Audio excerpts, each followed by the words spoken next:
Well, hello. Welcome once again to Pale Blooms and Beyond. Thank you for joining us today.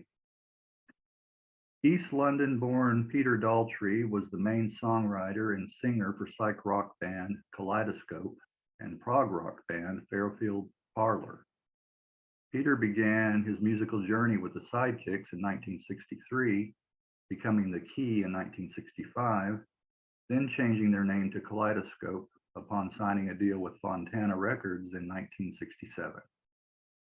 Kaleidoscope released two classic psych albums in the late 60s, while not wowing the critics, have maintained a large fan base following to this day.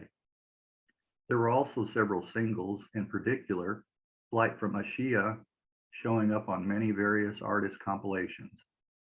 Morphing into Fairfield Parlor and with a new manager, the unit issued a couple of albums in the early 70s. The sound was a little heavier, but still with pop psych leanings reminiscent of Kaleidoscope. Beginning in the mid-1990s, Peter has stayed very busy releasing solo albums and albums in conjunction with Damien Youth. He has also found time to help reissue old Kaleidoscope material as well as compilations. Also a writer and photographer, Mr. Daltrey has returned to his roots, writing poetry. The meat of this interview will focus on the early days, particularly Kaleidoscope and Fairfield Parlor. Peter has enjoyed a long and lengthy solo career, and if we tried to cover all of his releases, we'd be here all day and night. Well, welcome, Peter. Hi, Gary. Nice introduction, yeah. Thank you. Just reminds me where I've come from. Thank you. You know, that's always the hardest part for me is the introduction, you know, what to say, you know, don't go on and try to be as brief as possible, but try to. Yeah. I think you nailed it. Okay, thank you. Thank you. Well, thank you for joining me today. And we'll go back to the beginning. So you were born in Bow, East London. Now, doing some research, I found Bow is famous or infamous for the Cray twins in the 1950s. Their club was located on Bow Road, and you grew up in the 50s. Well, my parents were bombed out in the war. And when my father came home from the war, there was no house left. So in those days, when after the war, they tried to provide what they called temporary housing, which were called prefabs, prefabricated buildings made from asbestos sheets, which they wouldn't do anymore. Just one story buildings. It probably wasn't more than 3 or 4 rooms in them. Mm-hmm. They were designed to be temporary accommodation after the war. In fact, I think some still exist in London or other parts of the country, remarkably. Obviously, they've been updated since then. But yeah, so when I was born, we were living in Beachy Road in Bow. And in the prefab, which was opposite a glue factory.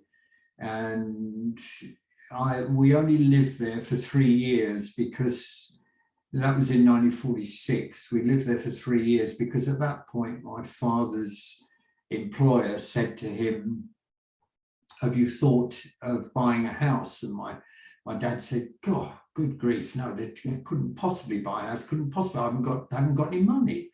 And his boss said to him, "Well, you don't need them. You don't need any money, actually. There's this new thing called a mortgage. So the bank will give you the money and then you just pay it back to them over a period of time." So my dad said, "Well, I couldn't afford that." And his boss said, "Well, it probably is affordable if you look into it." And I know of some houses going up in a place called Rayners Lane, which is just outside Harrow in northwest London. So my dad said, "Well, I'll go and have a look." And of course, he went up to Rayners Lane and found this wonderful house, number 11 Farm Avenue in Rayners Lane.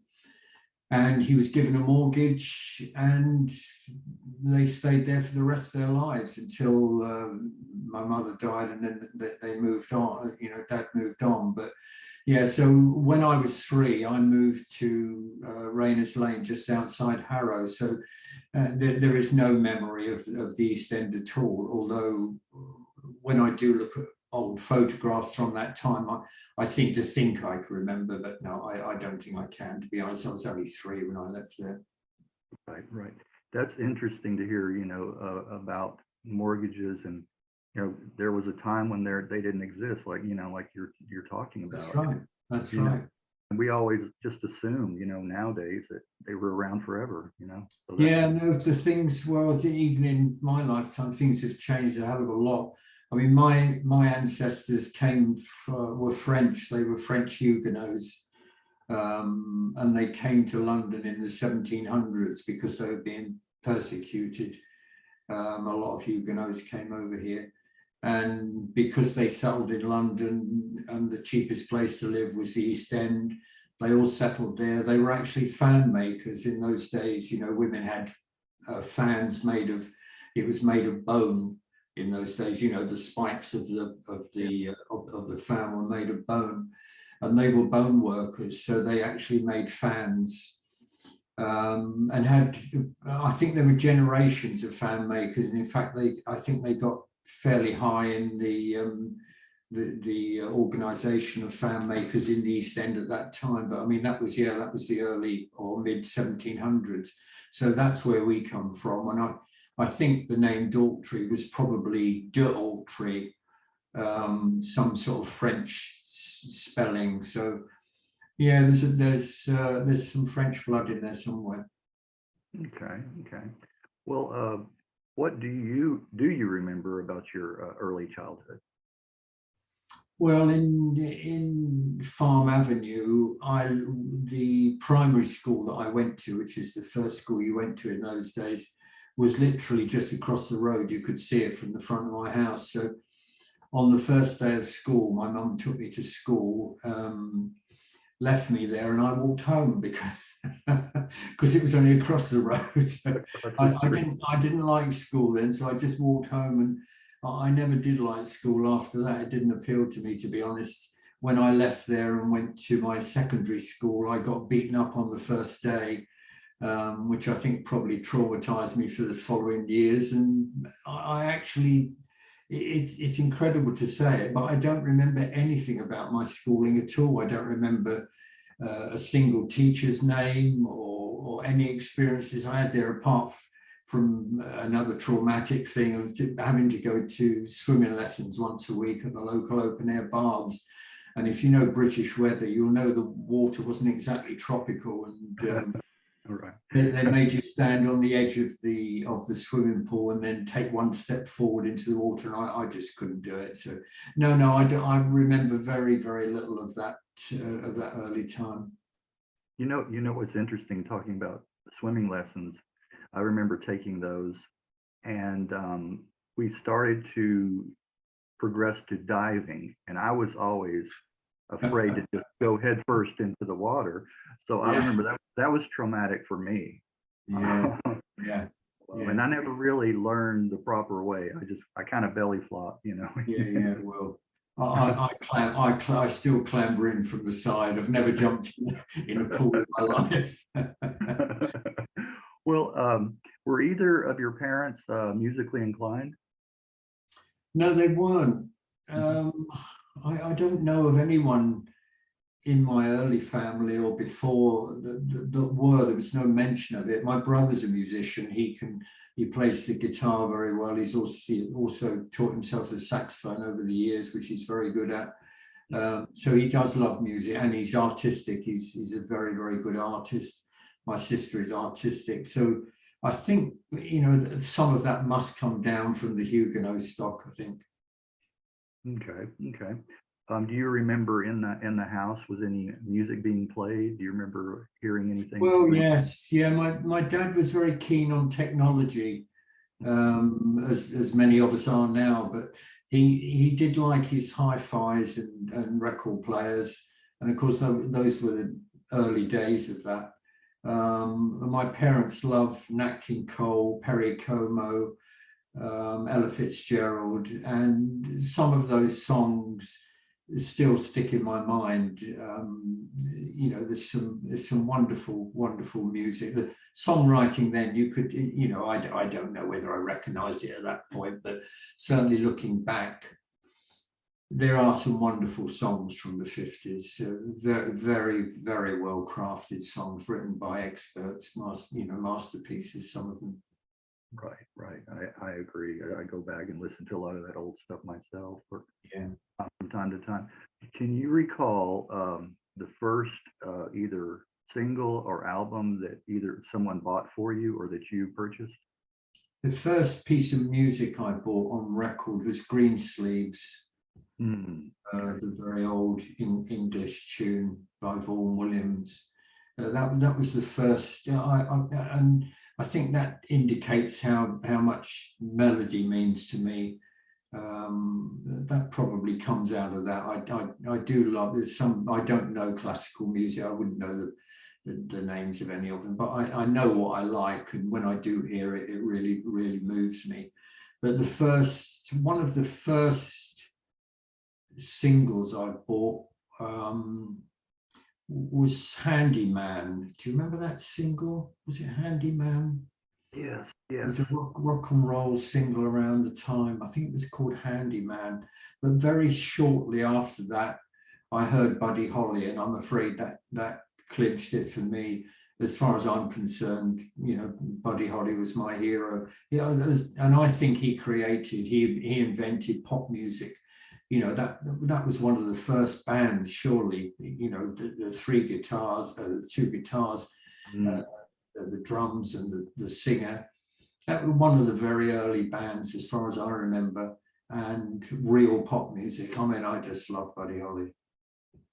Right. That must have been, you know, really unique and different for that time period, you know. Yeah, my brother went through a beatnik period, so he was listening to jazz, which I sort of heard around the house, and I also enjoyed MJQ and people like that. But and then I would hear Elvis Presley be playing some of that as well. But yeah, I very quickly, you know, appreciated, you know, the pop song itself, the 3-minute pop song, very catchy, and you know, beginning to get great productions. I've always liked Elvis, not in the later period, but the early music, Teddy Bear and Jailhouse Rock. But the ones that stick out in my mind was Blue Moon, which again I think was an old song anyway, wasn't it? Right. The production on that and the effect on the voice, I thought I was really impressed with. But you know, it was Buddy Holly all the way for me, and then of course the poor soul died, and I was absolutely devastated. I mean, I couldn't believe it. I just got into Buddy Holly, and then he died in the plane crash. I do think if he hadn't died, he'd have had a lifelong career. Yeah, I agree. Yeah, he and one that is really special to me, Jim Croce.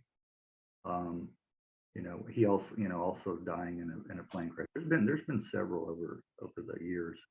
You know, Yeah, that's right. He was just getting started. Yeah, great losses to music, some of these people. Yeah. Well, you mentioned a couple. Were there any other bands or artists that you were really into as a teen?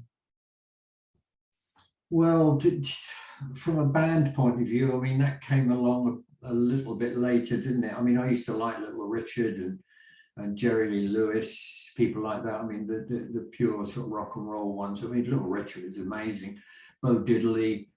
But then 62, around that sort of time, 63, when the Beatles began, I mean, that just did it. That just did it, really. I mean, you can't imagine hearing the Beatles for the first time. It was just stunning. There was just, you couldn't put your finger on why it was so different. A lot of it was to do with the harmonica, I think, in Love Me Do, but it was such an unusual sound, just simple, straightforward pop songs.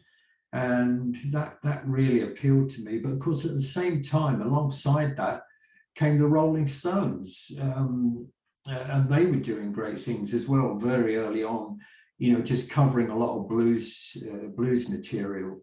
I think the first record of theirs I bought was the EP they put out. I can't remember what it was called, 5x5 or something like that. But yeah, once the Beatles began, I mean, you know, there was no turning back. Right, right. Well, can you recall maybe one of the first concerts that you attended? Well, I used to go, I had a friend called Les Burton, that I have met up with Les a few times in recent years. My memory is terrible, and I couldn't even remember Les's surname. And then what we were having lunch together, and I did have to ask. I said, how did we meet? And he couldn't believe it, because evidently we went to school together, but I couldn't remember. But Les and I were into motorbikes. We fancied ourselves as rockers. Rockers were starting to emerge at this time. If you had a leather jacket, you were a rocker. You didn't have to have a motorbike. You could have a leather jacket and you would call yourself a rocker. But if you had a motorbike, of course, that rather completed the picture. So, yeah, funnily enough, I saw a Cliff Richard film, The Young Ones. And although I wasn't particularly into Cliff Richard, although some of his early songs like Move It were very good, there was a motorbike in the film The Young Ones, and I thought, oh boy, I've just got to have that motorbike. And I pestered my dad. I said, look, there's a bike I want to see. He said, well, you can't afford it. And I said, oh, Dad, can I borrow the money? So Dad lent me the money, much to Mum's alarm, because the last thing she wanted to do was see me on a motorbike. And I got that. And Ed, Les had a greasy, I think it was probably a Royal Enfield or something like that. Yeah, and we used to buzz around the streets of Harrow thinking we would, look great, and we were real rockers. But we did like going to the rock and roll shows that used to tour at that time. You get about 5, 6, maybe even 7 acts, and they would all come to the local cinema where there was a stage. And they would perform on the stage. I mean, I think they probably didn't have more, about a quarter of an hour each, but it just gave you a chance to see some of the amazing acts of the time. Another guy that I really liked was Billy Fury. He was amazing.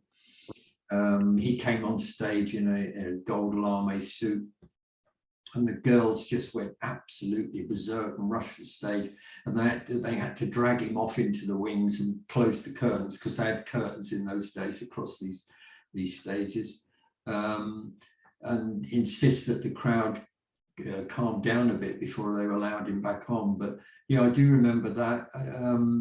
I saw the Beatles in one of those package tours.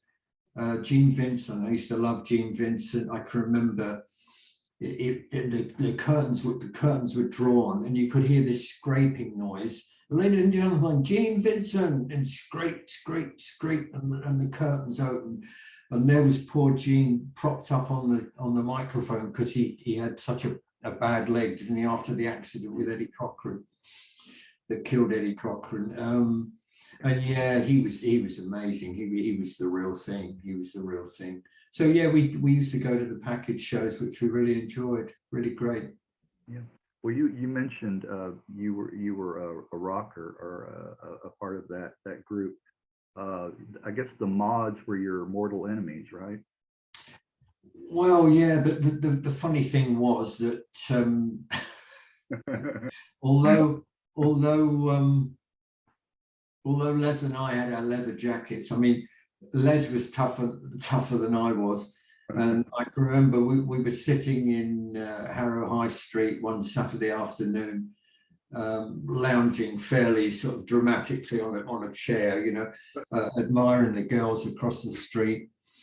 And all of a sudden, out of nowhere, this enormous guy stood in front of me, And it used, you know, that classic thing, how you start a fight, you know, what you looking at, mate? And I said, whoa, whoa, not me. I wasn't looking at you, I promise. I'm not looking at you. And so I quickly realized that although the leather jacket made you look hard, as soon as you took it off, it was just me. It was just me underneath. And then we started to see these funny buzzy things flying around, these noisy little scooter things down the street. But these guys looked amazing. They wore these weird clothes, you know. And I thought, well, if I'm not going to be a hard rocker, I quite fancy being a mod. So I saw, much to Les's absolute disgust, and I don't think he's 100%, you know, forgiven me yet. It does come up in conversation. Yeah, I got a Lambretta TV 175, and then, you know, the clothes just took over. I mean, I must admit, I do like nice clothes. That's changed a bit now, but yeah, and enjoying the scooter and the style. But being a mod was a terrible life, because the styles changed on a weekly basis. You could be, you know, wearing a pinstripe suit one week and then suddenly find that everyone was wearing, you know, blazers and slacks, or Fred Perry shirts, or little hats, or no little hats. The scooters had chrome all over them, or no chrome. It was just, you literally used to change from week to week or month to month. And it was expensive and difficult to keep up, because you had to keep up. If you were a mod, you had to have the absolute latest thing. Right. Yeah, I'm reminded of Quadrophenia. Do you think that was a fair depiction of that time period? I've never seen it. Oh, you haven't seen it? Okay. No, I've never seen it. But I mean, I don't know when it was made. I don't know. No, I haven't seen it, and whether it's a true interpretation of what mod was. You know, to be a mod, you had to, you know, to remember it correctly, you had to be there and be in it, really. Whether you can reproduce that sort of thing, I don't know. Right. Although it did have a revival, didn't it, in the 80s, I Yeah. think, 70s and 80s, you know, and in, you know, it's very popular still. I mean, I think Japan has got a huge mod revival where they ride scooters and think they look English because they've got deerstalker hats on and things. That's funny. Yeah, some things will just, you know, they keep regenerating. They do come back. Yeah, I'm waiting for flared jeans to come back. Yeah, I don't know about that. Well, we thought LPs would never come back. Oh, well, that's for later in the conversation. Yeah. Well, let's talk about was your first band the Sidekicks, or were you in a band prior to that? Well, I worked when I left. At the end of my schooling, we were all marched into the headmaster's office in groups of 6. I'd never seen the headmaster. I don't think, possibly at a morning assembly or something. Never spoken to him. He'd never spoken to me. But he went along the line and shook my hand and said, "What's your name?" I said, "Daltrey." He said, "Have you got a job?" And I said, "No." And he said, "Well done," and moved along the line. So I left school with no qualifications or anything like that. I went to work for a company called Dunn and Company, which was a men's outfitters shop in Harrow. But it was all tweedy stuff, tweedy, very British, countrified wear, horrible stuff. But it was a job, and I was earning some money, and I had to pay my dad back for the motorbike. But then I hated it there. I didn't like it. But they said, "Well, we've got a branch in Regent Street. It's the first shop up in Regent Street on the right from Piccadilly Circus. There's a vacancy there. Would you like to go?" And I said, "Oh, yes, please," because it immediately sounded a lot more exciting than the backwater of Harrow. So I began working at Dunn's in Regent Street. But I didn't get on with the manager there. He was a horrible bloke, treated me badly. I didn't like him, he didn't like me. So I left there and went to a company called ABC Television, which was literally just up the road. You could walk there in 10 minutes. in Hanover Square, just working in the mailroom. But within a couple of weeks of me joining, there were lots of guys. There was about 5 young blokes in the mailroom. We used to dash around Soho with cans of film, which I think were the adverts, because ABC Television, we were on the commercial side, and used to have to run the cans of commercial film into the processors in Soho. But a couple of weeks in, this new guy arrived called Eddie Puma, and we used to get on well, and we were chatting, and we used to link up as much as we can. If there was a lot of film to go into Soho, I'd say, "Oh, I'll go with Ed," and he'd say, "Oh, I'll go with Pete." You know, we put all the films on the sack truck and walk down as slowly as we possibly could to Soho, you know. Right. And then take it to the processors and walk back as slowly as we could. But yeah, one day Ed said to me, "Oh, how do you fancy being in my band?" And I said, "Band? What band? I didn't even know you had a band. You never mentioned that before." And he said, "Oh yeah, I got a band with a couple of friends." Well, you know, I'd admired Buddy Holly. Billy Fury was amazing, and like any teenager with pop music, you sort of dream a bit, don't you, about I'd love to be a pop singer. And some guys dream about being drummers or guitarists. I couldn't play anything, and my aim in life, if there was one, was to be up on stage, center stage, singing with the, girls charging the stage, and then me dragging me off in me gold lame suit, So I said to Ed, "Well, I don't know." I said, "I could come along and have a go if you like," but he said, "No, do. We practice a couple of nights a week at a school hall in Acton, which is not far from Harrow. We live in Acton town, but you come down the school and have a look."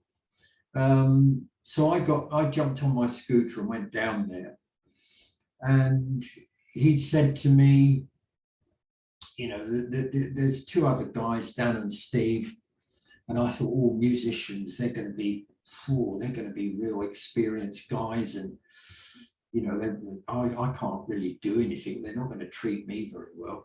Because when I got down there, they were lovely guys. They were all lovely, wonderful guys.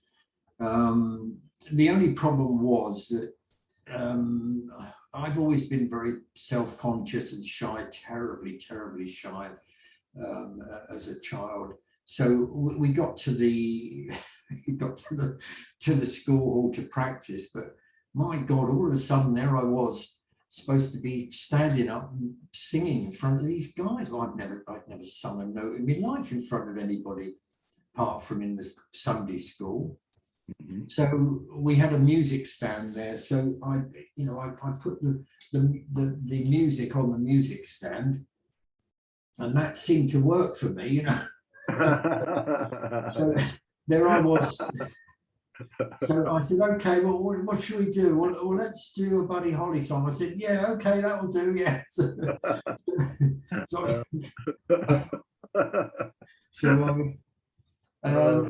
that's how it began. And then we just used to, the easy stuff, a lot of Bo Diddley and Chuck Berry, and then some early Stone stuff. Well, we did, I think we might have tried a Beatles song, but they were a bit more complex, and we couldn't do the harmonies. So we reverted to what was called R&B in those days. I mean, it's a slightly different term nowadays, isn't it? But early Chuck Berry, Muddy Waters, Mose Allison, people like that. We were singing all the usual stuff like Poison Ivy and anything that the Stones or Chuck Berry did, that sort of thing. So they, before you joined, they were just an instrumental band, basically. Yeah, I think so. Yes. Yeah, I don't know. They might have had a singer before for a little while. I don't know. Dan remembers more than I do, because Dan's got a better memory. I've got a terrible memory. but Dan remembers a lot more than I do. But and I can't remember the years and dates and things like that. But no, that's right. So after I joined, we said, well, let's get some gigs. So the first gig we played was at a party at a nurse's home. I think we then played. Ed had loads of sisters. Yeah. Lovely girls, and one of them, I think one of them had a 25, I think it might have been June, she had a 21st birthday party, so we played at that, and then we started to get gigs in youth clubs and back at pubs and things like that, and yeah, we were the Sidekicks. I don't know where the name came from. Right. Well, I wanted to hear about that, about it, playing at the ABC Cinema on what? Yeah, Saturday that was. night? Yeah, that was what our first sort of public appearance. I think we at the time. I don't know whether you do over there, but we used to have something called Saturday morning pictures. Mm-hmm. We have matinee. Do you? Well, this was literally Saturday morning. This was like 10 o'clock in the morning, and all the local children, literally kids, would go to the cinema via the sweet shop. You'd all be loaded up with as much sweets as you could possibly get in your pockets, either buy them or nick them.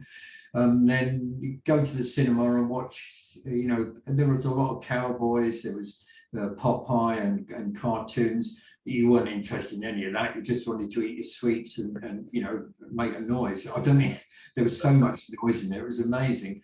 But this particular cinema in Harrow, I think it was, I don't know how we got the gig, I've no idea, but the manager said, contacted us somehow and said, would you like, because pop music was growing and bands, people were beginning to get interested. And I suppose he thought it was a bit revolutionary, and he decided to put a band on at some point in a break between all this mayhem.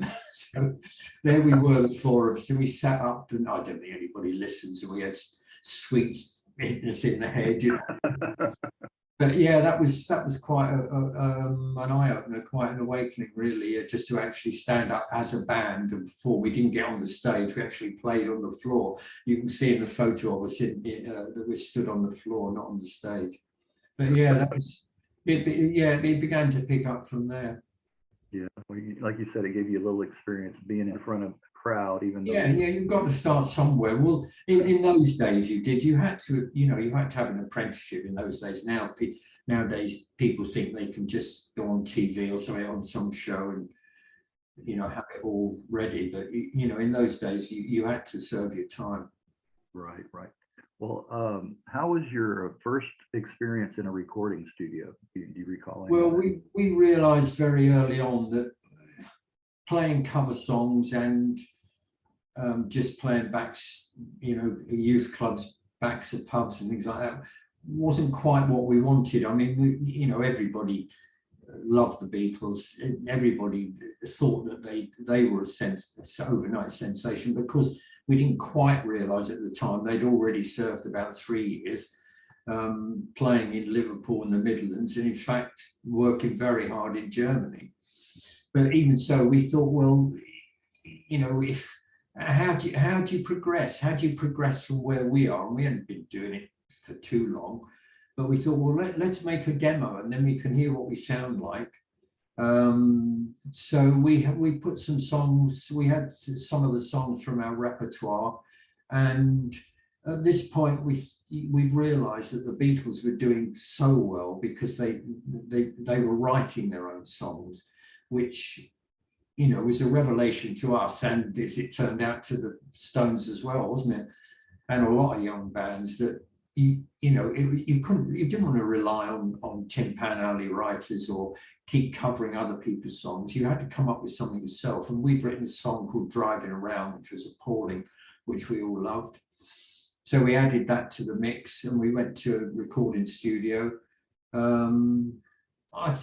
were probably overwhelmed, we were probably nervous. We did our best, but the reproduction in those places was pretty poor, even though some of the producers or the guys who owned the studio did their best. They were working with not only with fairly basic equipment, but also with a band who had no experience whatsoever from recording in the studio. Right. And the engineers back at that time wore white coats, actually, didn't they? Well, yeah, but I think you're moving ahead there. That's more into the BBC side of things. Okay.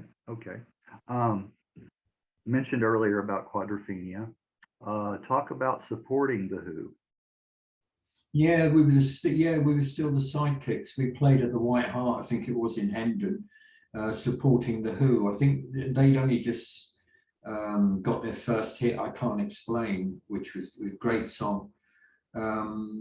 Yeah, so we we went on with our few bits and pieces of equipment and did our warm-up appearance, and then came off, and then there was a break so that the teenagers could all go and buy lemonade, I think. So I don't know whether it was licensed or not, I don't know, around the back. But yeah, so we went back to the dressing room, and there they all were. And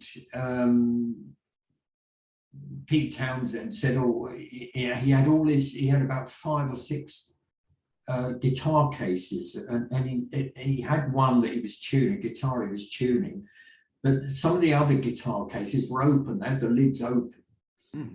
And in these cases were just the carcasses of these guitars smashed to pieces. We couldn't think why that was.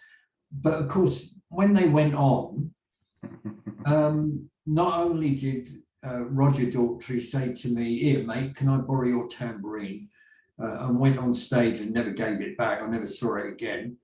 But of course, the climax of their show was Townsend stabbing his fabulous guitars into the speaker stack.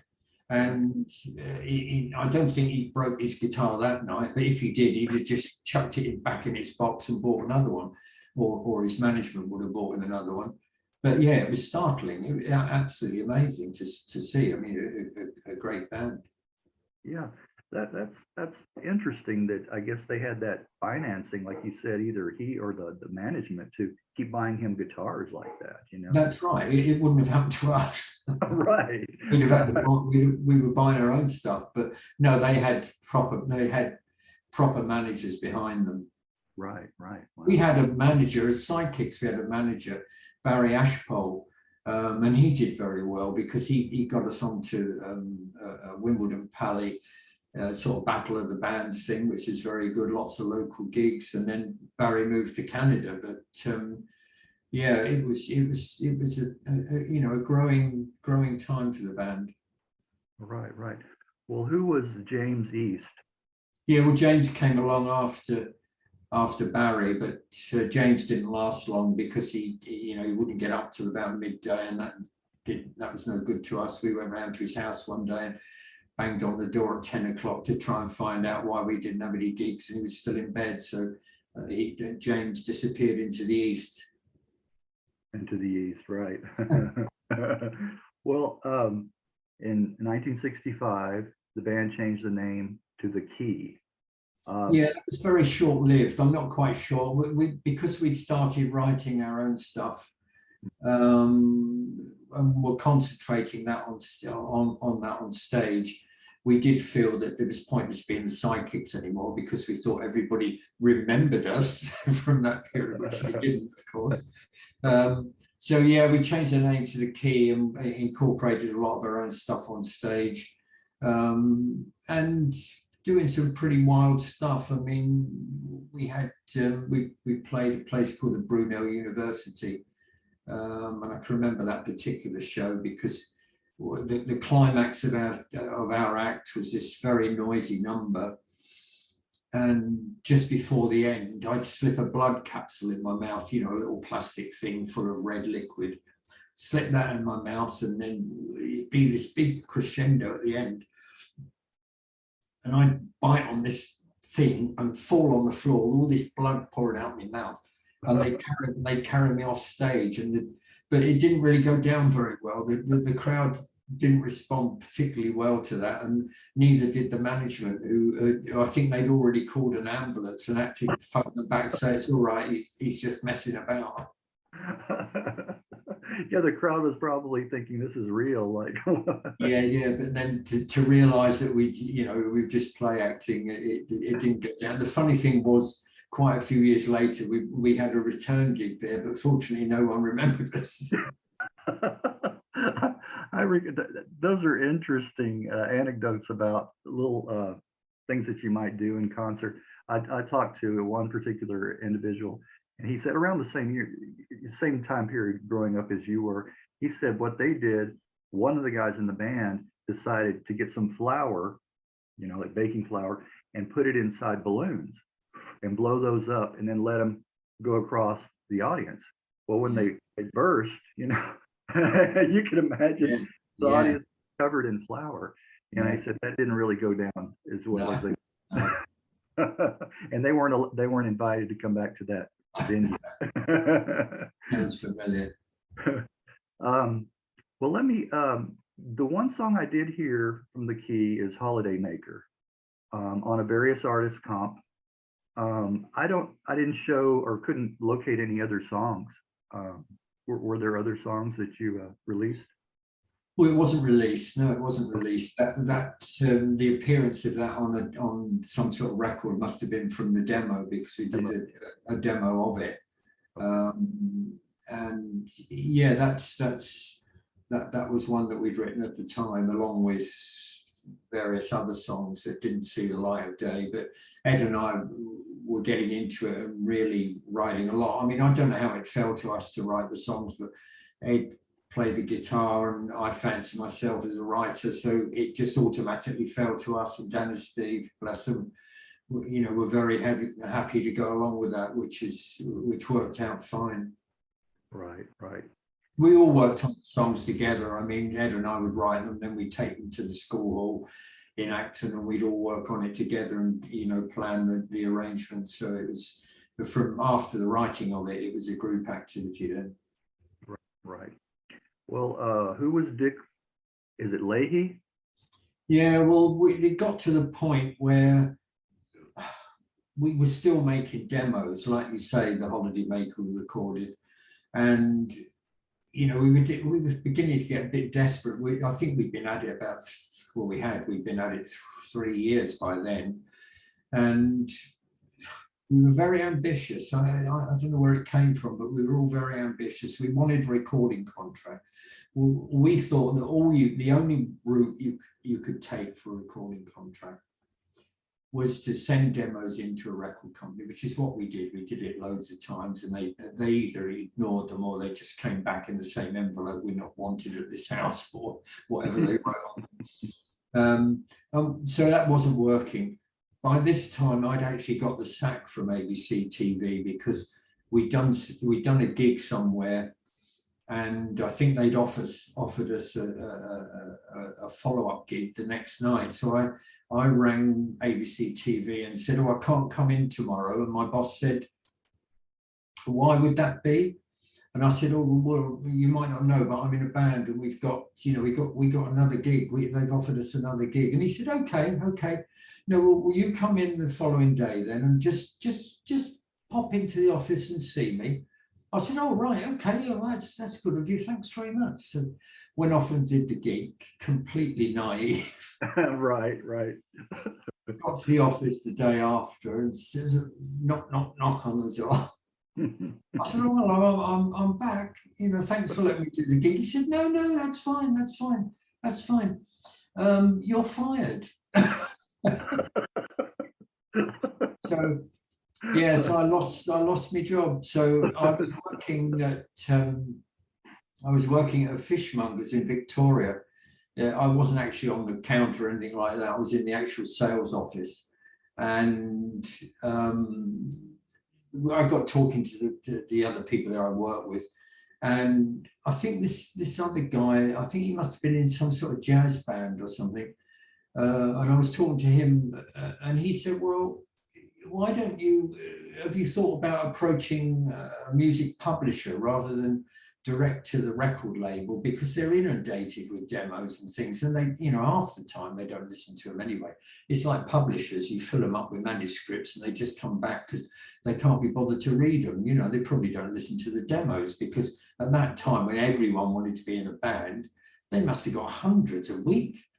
So he said, why don't you look at it from a publisher's point of view? And I said, well, we could do that.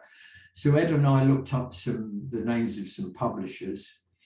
And there was one there, I don't know whether it was the first one or what it was, but it was Flamingo Music.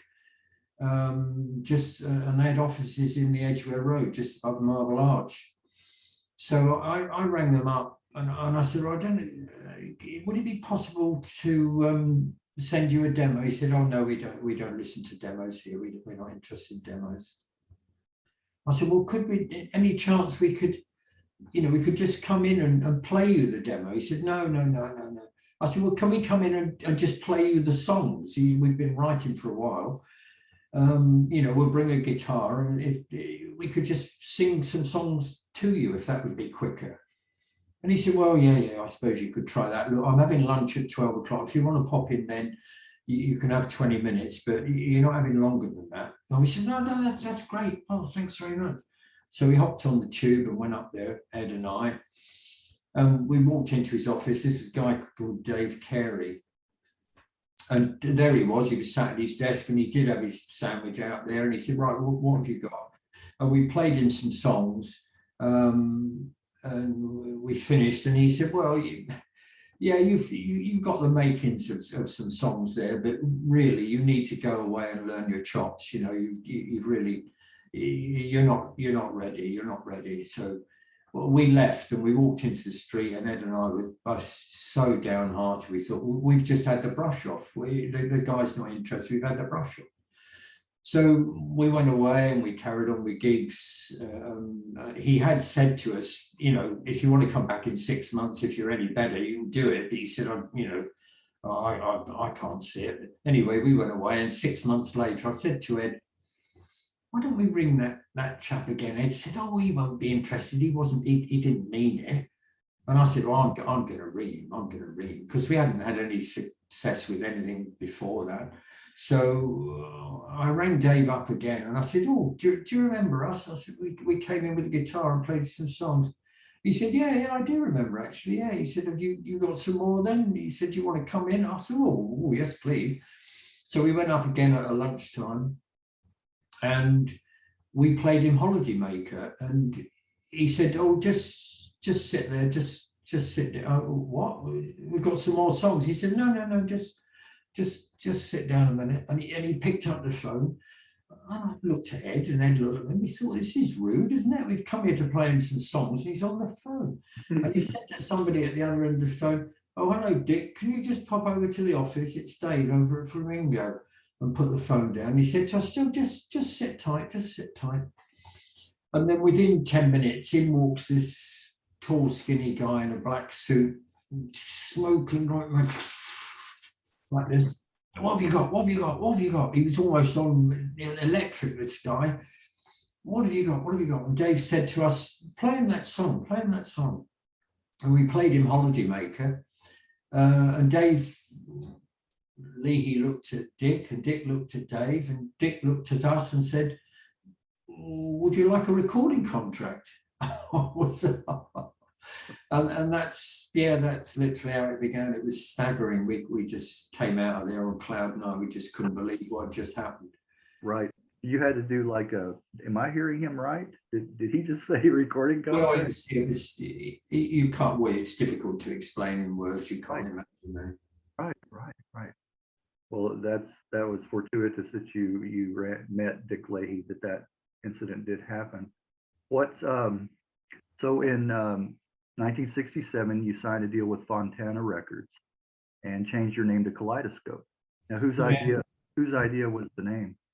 I'm not sure. We've had a few names, haven't we? We signed the contract in January in 1967 for a 1-year recording contract. And Dick was very keen to hear what we had. So we played him several songs. We had quite a few songs we'd written in 1966. I think songs like Murder of Louis Tullaney, Dive Into Yesterday, Holiday Maker, a few of those songs that appeared later, we'd actually written in 66. So we played Dave these songs. And Dave Carey had said to him, Holiday Maker has to be the A-side. That's a hit record. If you can get it out in the summer, you'll have a hit record. So Dick went along with this, and we recorded Holiday Maker and probably another one, planning for it to be the B-side. But of course, Ed and I were writing all the time. We just couldn't stop writing. We were always writing. And we were always, you know, he said, whenever you've got a song, just ring me and come up and play it to me. And a couple of months in, we came up with this song called Flight from Ashiya. And we went up to see him, and we said, oh, Dick, we got this song, Flight from Ashiya. And Dick absolutely loved it. And he said, well, we've got to get in the studio and do that. So we went in the studio and recorded that. And Dick said, that has to be the single. It is so unusual, so extraordinary, so different. I'm sorry, Holiday Maker's going to have to go on the B-side, because Flight from Ashiya has to be the first single. Well, Dave Carey was very upset about that, because he said, you're wrong. You're definitely wrong. You should get your feet under the table first with Holiday Maker.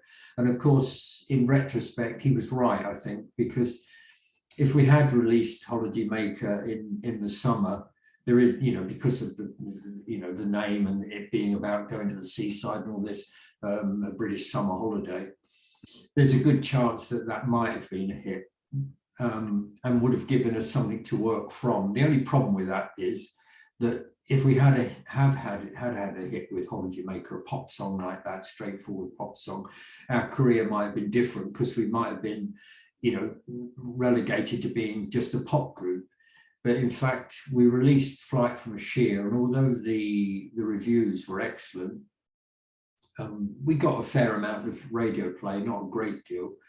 But of course, it wasn't a hit, because it was, if anything, it was ahead of its time slightly as a single. I mean, it's not really single material. But yeah, Dick was a thrusting, sort of ambitious producer. He had his eye on the Beatles producer, Martin, what was his name? Oh, George Martin. George Martin.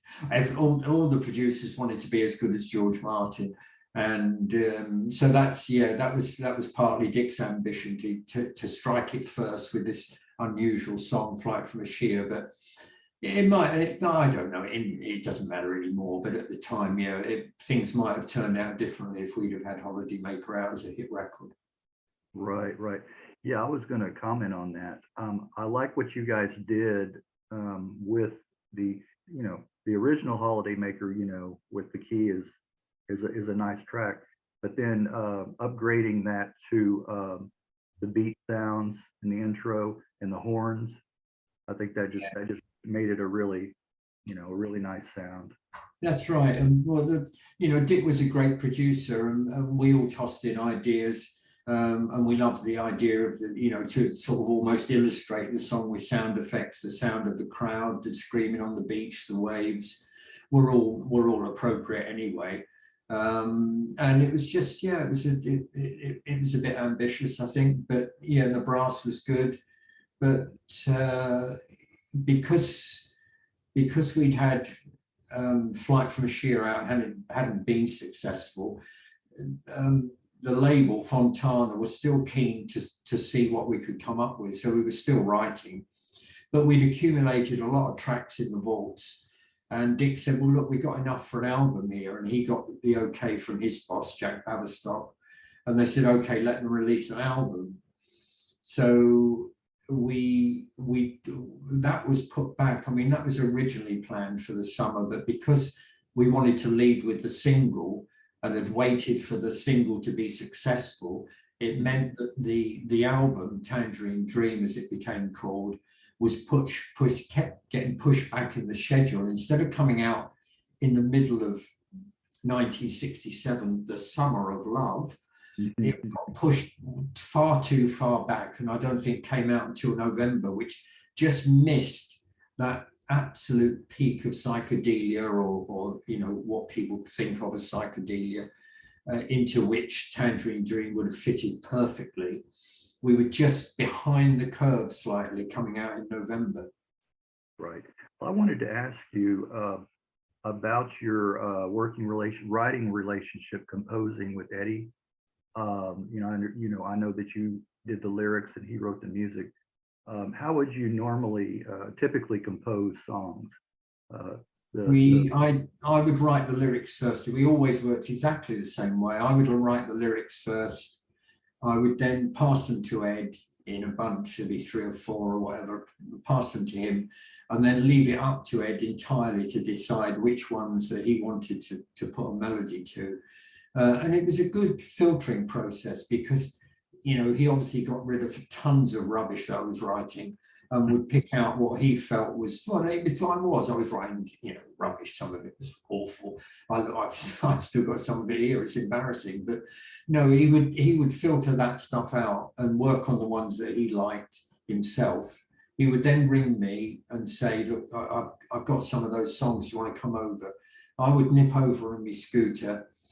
And first thing we did would go to the local Chinese restaurant, and then we'd have a nice meal together, and then we'd buy a bottle of cheap wine.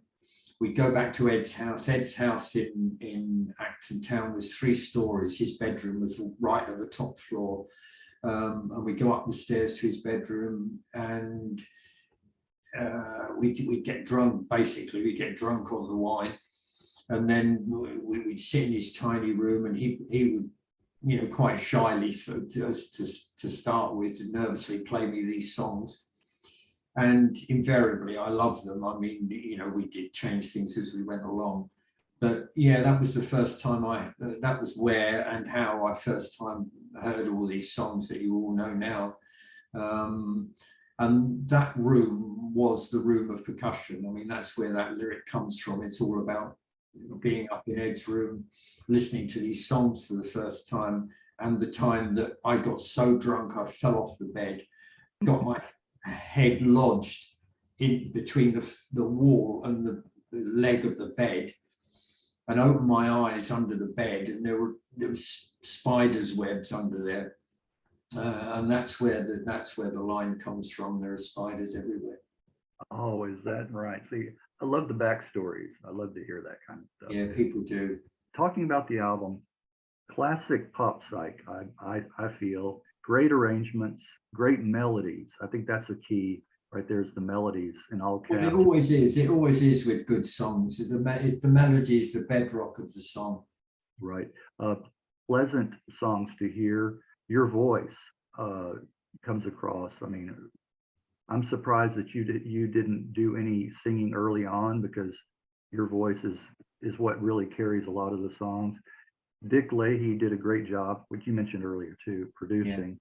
Yeah. I know a lot of critics and others would like to compare this band to this band, but the bands I've heard compared to you guys that just really didn't measure up in the quality of music and melodies.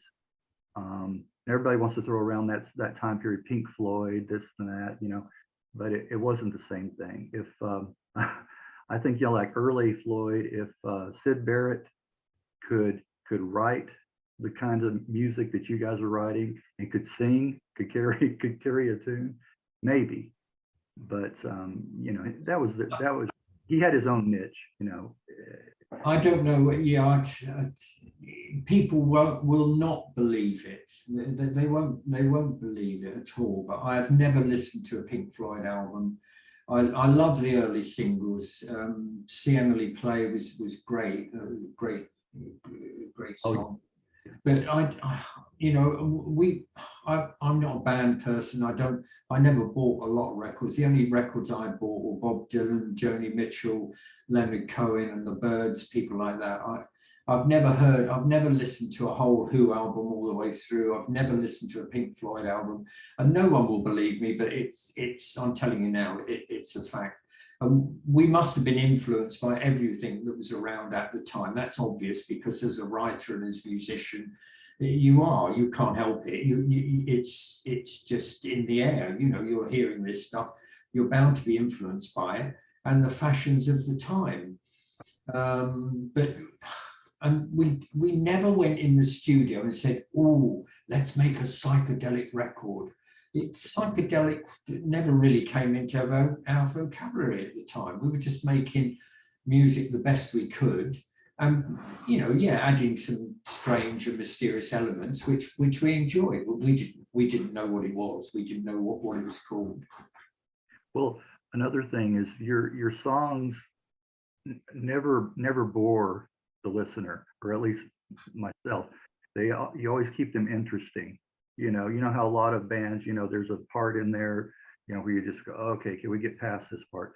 But your songs are always interesting. How did the recording sessions for the first album go? You remember? Well, I can remember the first time we walked into the main studio at Phillips at Marble Arch, and being just overwhelmed. I mean, we'd recorded in these little demo studios, which were not much more than rooms, and they literally had egg boxes pinned to the wall for soundproofing. But then to walk into a major studio and see the size of it, and then climb the stairs to the control room with the massive equipment up there was mind-boggling. But I don't think we were overawed by it, because we were so determined. But yeah, we'd have, our little setup in that big studio wouldn't have taken up a lot of space. But Dick was very kind to us, and chivied us along, and involved us. I mean, we after each take, we would always all be up in the control room, checking things out and coming up with new ideas and discussing it with Dick. And he'd say, well, pop down and try that. It's like on Flight from Ashiya. I don't know whose idea it was. It was probably Dick's, to do the high sort of Japanese vocals, that was just us singing normally, but slowed down, so that when you sped it up to the correct speed of the record, it shifted up and up and up several octaves, and gave it that ethereal, sort of almost oriental sound, which is appropriate for the Flight from Ashiya. For Ashiya, exactly. Well, I just had a few songs I had comments on. I'd like to get your take, if you would. Yeah. The opening track, Kaleidoscope, I think that's a great way to open the album. Great opening. Yeah, it's I don't know, I always see that as a bit of a throwaway track, really, and a bit, it could be accused of being a bit of a gimmick, starting your album off with a song with your name on it. But no, it worked. It was nice and bright, and started the album off a bit poppy, but yeah, it's good. Yeah. And then dive into Yesterday. I like the guitar work on this one, and the thudding drums when the song slows down. I like that. Dive into Yesterday's got a lot of key change, a lot of tempo changes, and of course Ed on stage did lots of feedback. I don't know who was doing it at the time, but it probably some of that came from watching the Who live, or we were big fans of Jimi Hendrix. Whether we'd heard him at that stage when we were in the studio or not, I'm not sure. But yeah, Ed was very inventive on the guitar, and his big hero was Duane Eddy, but again, a totally different style, very 50s style with tuned down strings. But yeah, Ed did like his feedback, and that was a big highlight of our show. Yeah. The murder of Louis Tolani. Yeah. Is that a fictional character or real? No, it's just a story. I'm a storyteller. I mean, I'm a frustrated author. I love telling stories, and you'll see that many of my songs or my lyrics are actually stories. I love telling a story in a song. I've tried writing books. I've got 4 or 5 hefty manuscripts that have been in and out of London a few times, and are now occupying space in the loft and being eaten by moths. But it clearly doesn't suit me to write a long form story. But the form of a song is absolutely perfect for me. Any number of verses, whether it's 3 or whether it's like Sky Children with 12 or 13 verses, whatever it is. or newer songs that have got even more than that, 18 verses, I think. I love the idea that you can tell a story from start to finish in the length of a song. And of course, I also like the fact that you don't have to spell it out too clearly. The whole, what is enjoyable about music is that you can listen to a song and get your own interpretation of it. You don't have to have it all spelled out to you. I like that idea. Hinting at the story to give a mood of it, I do enjoy. The Murder of Louis Delaney came out of nowhere, I've no idea. And it's just a mysterious little song. I always say it was influenced very heavily by the Bee Gees' 1941 New York mining disaster. But I think somebody pointed out to me that hadn't come out at the time that I'd written the Louis Delaney. But yeah, it is very different, very different. I think people would have said at the time, you can't write a song like that, subject matter and the mood of it, you can't do it, because you could do anything. Right. I think you hit on an important point about the music being up to the listener, and their imagination. And I think I have kind of an ambivalent feeling about the MTV, generation, the video. Yeah, I agree. Kind of a downfall. I think it made it too easy for people to just say, oh, well, this is what the song is about, It distracts from the lyric. I've noticed that recently. I can't remember what I was watching. I was watching a documentary the other night on a band. It was ZZ Top, who had established themselves before MTV came along, but then MTV came along and they just exploded. They were perfect for MTV. And their style of dress and presentation began to change. They had got the big beards and everything and dressed the same. And they were saying that MTV just shot their career into the stratosphere. But and I was watching the videos, and although they looked dated, there was too much effort in trying to interpret the story. I don't like that too much. And I found that watching the video, I was watching what was going on and hardly hearing the song. I was back here somewhere, and my concentration was on the video itself. Right. Exactly. I agree completely. Further reflections in the room of percussion. I like the great melodic guitar and the guitar effects, and the echoey drums in that one.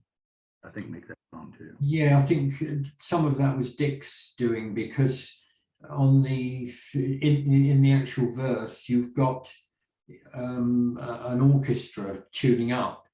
Well, they weren't in the studio with us. That was from another session that Dick had done, where he was doing there was an orchestral arrangement in the studio, and before it began, the orchestra was tuning up like they do with all those lovely weird sounds.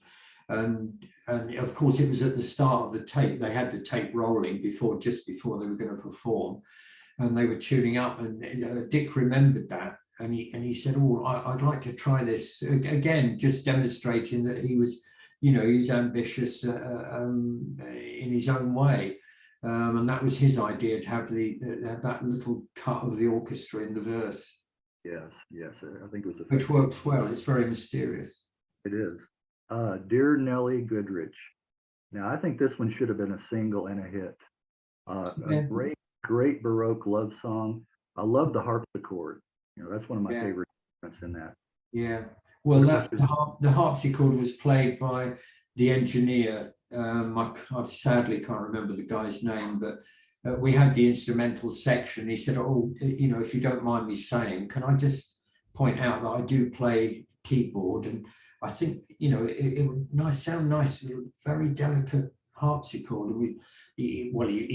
I think he played it straight off the bat, and yeah, it worked really well. It's a sweet little song. It's a bit twee, but it's a sweet little song. Yeah, I think it could have been a single. And then you mentioned earlier the Sky Children, 8-minute song that really doesn't seem that long. You know how you'll hear some songs and they drag on and on. It seems like 10 minutes. It seems like 6 minutes. This one really didn't seem, when it was finished, I'm like, that didn't seem 8 minutes. So again, keeping it interesting. enough chord changes to keep it from being boring. So, It what was was the inspiration? I was always into, as English children, we had lots of fairy tales read to us, and Lewis Carroll and Alice Through the Looking Glass, all that sort of thing. And I always liked fairy tales.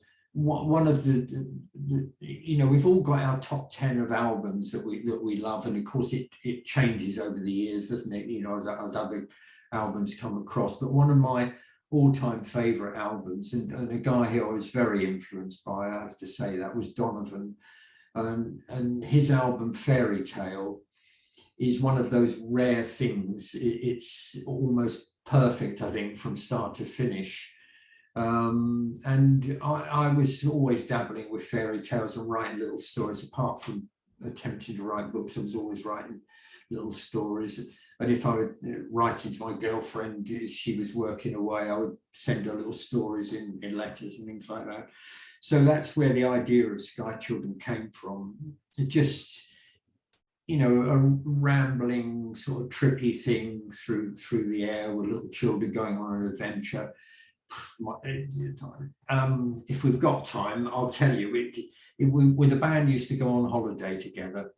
In 1966, Dan's parents had a caravan down at the south coast in Dorset, and just to speed it up as much as I can, we stayed at the caravan. Each morning we would walk out along the coast to a castle just overlooking the coast. We would climb down to the beach and walk back along the beach into the town, which was probably an hour's walk.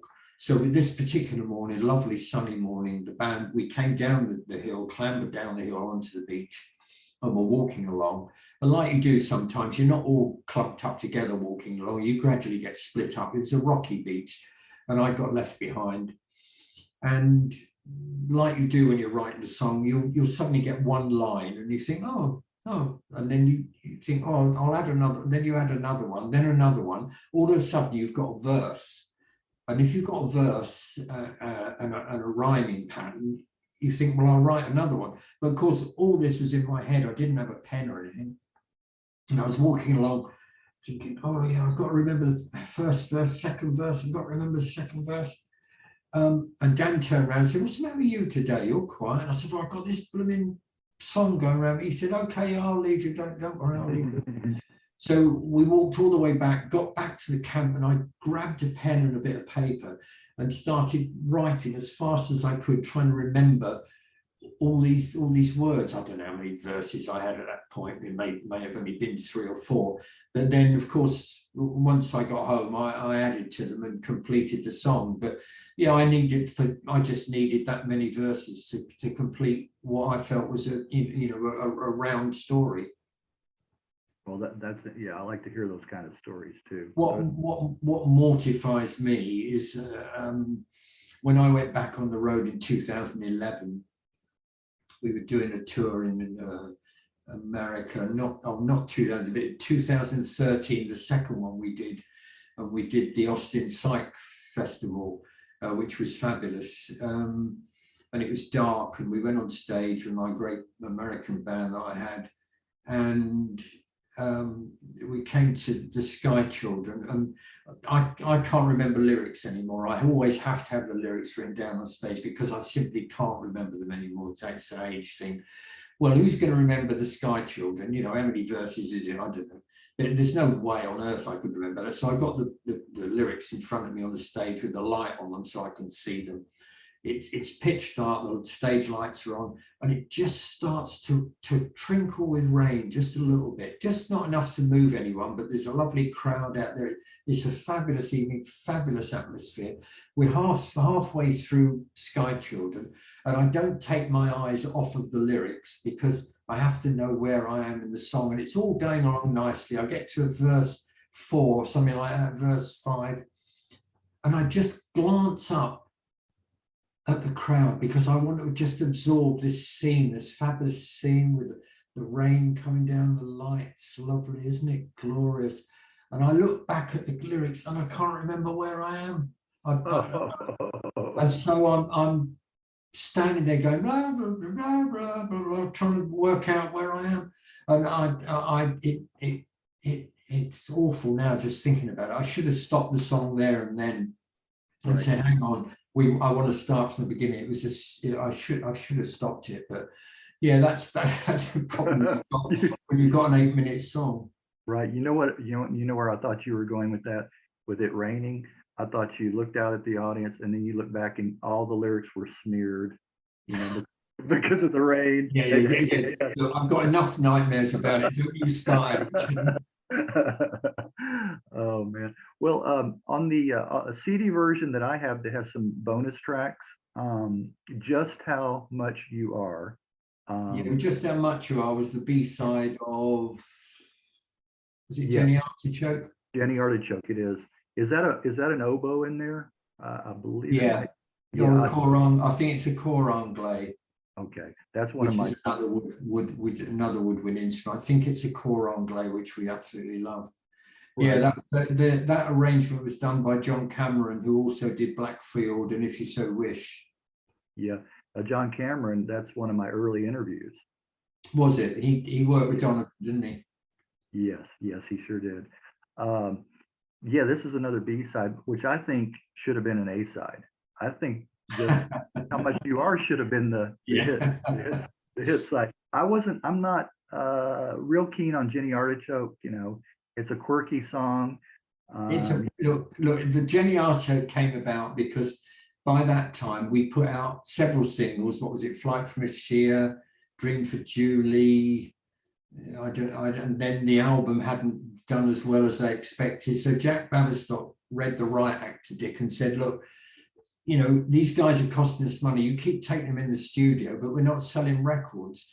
You've got to get them to come up with a very commercial song. So Dick passed on this sentiment to us and said, you know, things are getting a bit sticky back here because we need something commercial. So Ed and I went away and wrote Jenny Artichoke, you know, wrote Jenny Artichoke, played it to Dick and Dave Carey, who absolutely adored it, of course. And we rushed into the studio and released it. And it was a massive radio hit. I mean, the radio never stopped playing it. It was on all the time. We did actually hear people whistling it in the street as we walked along.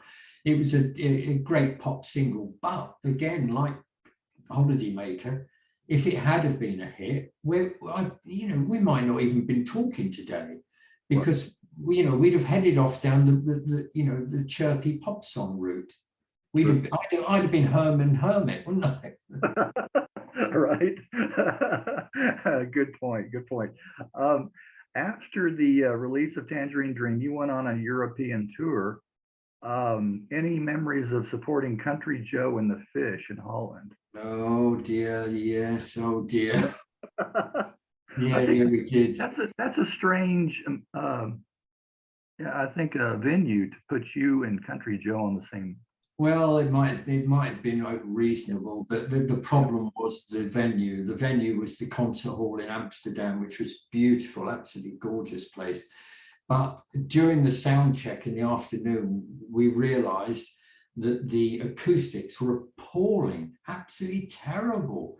You know, everything you played, every drum beat you played came back at you instantly. It was terrible. We had a terrible run through in the afternoon. And some of the people in the hall, some of the people who worked there said, don't worry, when it fills up with people, that won't be so bad. But that wasn't the case. When we went on and we played, it was still very difficult. And yeah, we didn't do well at all. We didn't do well at all there. And of course, we would support act. Country Joe was very big. I don't know that we wouldn't have fitted in particularly. You know, he had more of a. I don't know him much. Did he have more of a blues rock sort of approach to? Yeah, so, but even so, they'd come to see Country Joe. They didn't want us there, and especially when we could hardly play because of the stuff going boom, boom, boom, boom, back and forwards. But yeah, it was fun. We then went on to play another gig in, I think it was Rotterdam or somewhere. After that, we went after that, so we didn't arrive at the venue till about 1 o'clock in the morning. and it was full of hippies. All the hippies had flaked out on the floor or drugged or whatever. So we didn't actually get to play that. But the following night we had a gig which was going to be recorded live, broadcast live by the Dutch radio station. But unfortunately, someone left a crate of vodka in the dressing room, which we consumed, went on to a terrible act, terrible gig. And then when we came home, we got seriously told off by Dick Lee. Really? Yeah, we did, really. Well, it's there. What are you supposed to do, right? That's the problem. That's what I told him. Right. Well, jumping ahead to Faintly Blowing, 69 release. Heavier sound here, but still psych influences. Poem, I like the echoey vocals in that, and just you and the guitar. I like that. Yeah, that's just a random thing we did. It's, you know, like a lesson perhaps on Tangerine Dream, which I don't know where that came about, but and Dick was all for it. That was fine. I know people don't like spoken word tracks, and looking back on it, you know, people still don't like it, or some people. But yeah, we were pushing the boundaries. We were definitely pushing the boundaries. And the same thing with Poem. That was just something that Ed and I cooked up. Yeah, it was just like a stream of consciousness thing. But yeah, the simple, I do like, I like complicated, well orchestrated, well arranged tracks, but I also like very, very simple voice and guitar. That's where I get a lot of where my influences come from originally. Right. Well, again, they're very effective too, those types of songs. Snapdragon is a little more rocking, that one. Yeah, that goes down well on stage. That's a good song. Yeah. If You So Wish is a nice song, I think. Is Another Oboe, is that instrument? Yeah, well, that's the same orchestration session, and that's another song where Dave Carey didn't get what he wanted. He said that has to be an A-side, Okay. and it didn't. It didn't happen. Yeah, that's a lovely song, lovely track. Bless the Executioner, again, a simple track, but very effective. You and Eddie on acoustic guitar. Yeah. On that one. I cringe a bit at the lyric nowadays, but it's, yeah, it was, it's, no, don't laugh, no. well, I can understand that, but it was of its time, right? Yeah, some things don't travel across time so well. You know, psychedelia was very short-lived. I mean, what was it? It was about 18 months at the absolute outside, and then it moved on to something else, as we know. But you know, styles do change, and some things don't weather well. But we're just very fortunate that at the height of psychedelia, so-called psychedelia, we were recording and writing, and so we've been pushed into that pigeonhole. But I don't know a lot. I don't see a lot of psychedelia in our albums at all, really, or the singles. I mean, yeah, there are elements of it there, but Ed and I were branching out, trying to write different stuff all the time. So we certainly didn't concentrate on anything like that. We were songwriters, and that was it. We were trying to write the best we could. Right. Well, another track, Black Fjord, great full production sound on this one. Was an orchestra used on that? Yeah, these were all the same sessions with David Cameron, If So Wish, Black Fjord, and Just How Much You Are. It's quite a big setup. Yeah. Yeah, that's a nice sound on that full sound. Yeah. The Feathered Tiger, I like that story. You know. Yeah, it's another one. You see a little moral tale. Right. If I'm allowed a moral tale, yeah. Yeah, it's a sort of ugly duckling story, isn't it? But yeah, that's a funny little song. Yeah. How did Ed get that guitar sound in that song? Do you know? It's a different kind of. I don't recall. I mean, he had a gut strung acoustic. He had electric guitars. and he had a 12-string acoustic, but the 12-string acoustic is a bugger to keep in tune. So you'll hear that on some of our tracks where the tuning does waver a bit, but I don't know. It's just that's fine. I don't care. That's fine. Yeah, I mentioned, about a couple of times about the poppy tracks. Balloon, the single, is very poppy, but I like it. Well, I mean, there's no psych in that one, but no, that came about because towards the end of our career as Kaleidoscope, we had a second riot act written voice to us, because they said, well, look, you haven't come up with the goods, you can't write a hit song. And I should point out at this point that we'd also found out since Flight from Ashiya's failure as well, that we were signed to one of the worst record labels in London at the time because they had terrible distribution. It was very sad that, Dick and a lot of producers at the time, and I'm not being big-headed to say it, but a lot of people would have said it quietly or to each other at the time. Dick thought he had the new Beatles, and somebody told us that he'd said that. I think I've got the new Beatles. I'm not saying we were the new Beatles, that's rubbish, but that was the mood of the time. People were looking for the next big thing, not realizing that you could never top the Beatles. So we hadn't come up with the goods. They all thought we were going to be very, very successful. We weren't. Some of it was down to the choices of releases. A lot of it was down to the fact that fans went in the shops and couldn't buy the stuff because it wasn't in there. So Dick said, look, you have to record these songs by two writers that have proved that they can write hits before. Yes, they are from Tin Pan Alley, but they write good pop songs. And I have to tell you, it's coming from above. You have to record them and release them.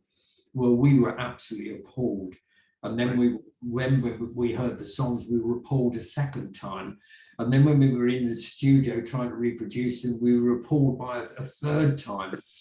And the sessions fell apart because we hated the songs. They were terrible songs.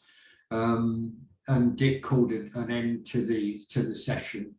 And then they put out, we came up with Balloon, which is an atrocious song. Jenny Archo had something about it. It had some craft to it, but Balloon is just silly. And they put that out, and that just disappeared anyway. Thank God. Yeah. Well, maybe if someone else had recorded Balloon, yeah, I can understand you not wanting to be associated with things like that. Well, so then the band changed to Fairfield Parlor. Why the name change? Well, we fell out with Fontana because of this argument over these two songs. We weren't going to go back in and do anything like that. They didn't want anything new that we were writing. So we agreed to a parting of the ways. I mean, it was a mutual decision that, they said, okay, you can go, that's fair enough. At this time, we'd met a guy called David Simons, who was one of the top DJs at BBC Radio 1. And we'd met Dave loads of times because he was very good to us. He let us on the show. We did a lot of interviews and a lot of sessions for the BBC and for Dave.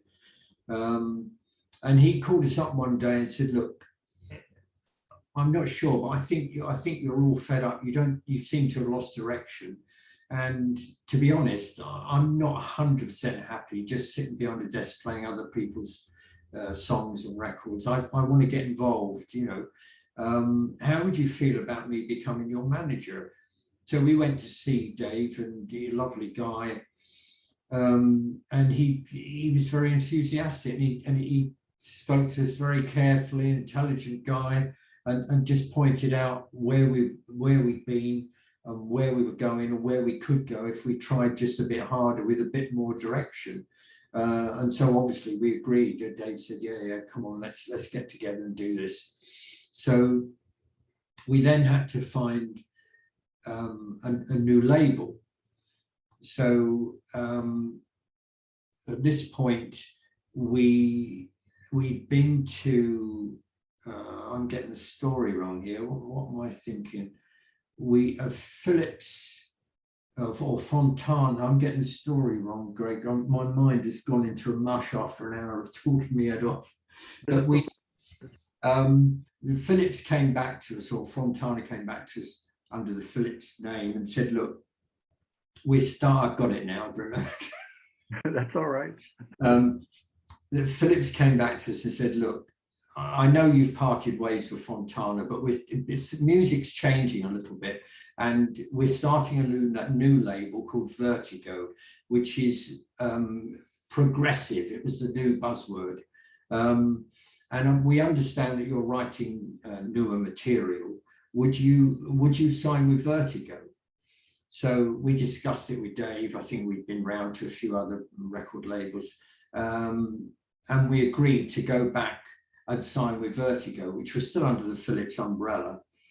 And unbeknown to us, which was stupid, we should have realized, also still had the same lousy distribution department.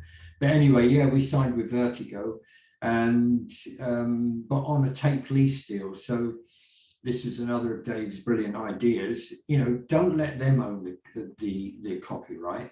With Fontana, we'd signed away our copyrights. We'd signed away our ownership of our own recordings, and that's still the case now. We've been fighting it for years, and we can't get round it. You know, we signed, you know, in perpetuity. They own the copyrights to our recordings. We can't get at them. So Dave said, no, there's this new idea where we go away and record it. We own it and we lease it to them for a period, in which case with Vertigo, it was 5 years or 3 years. I can't remember. It might even be 3, but no, possibly 5.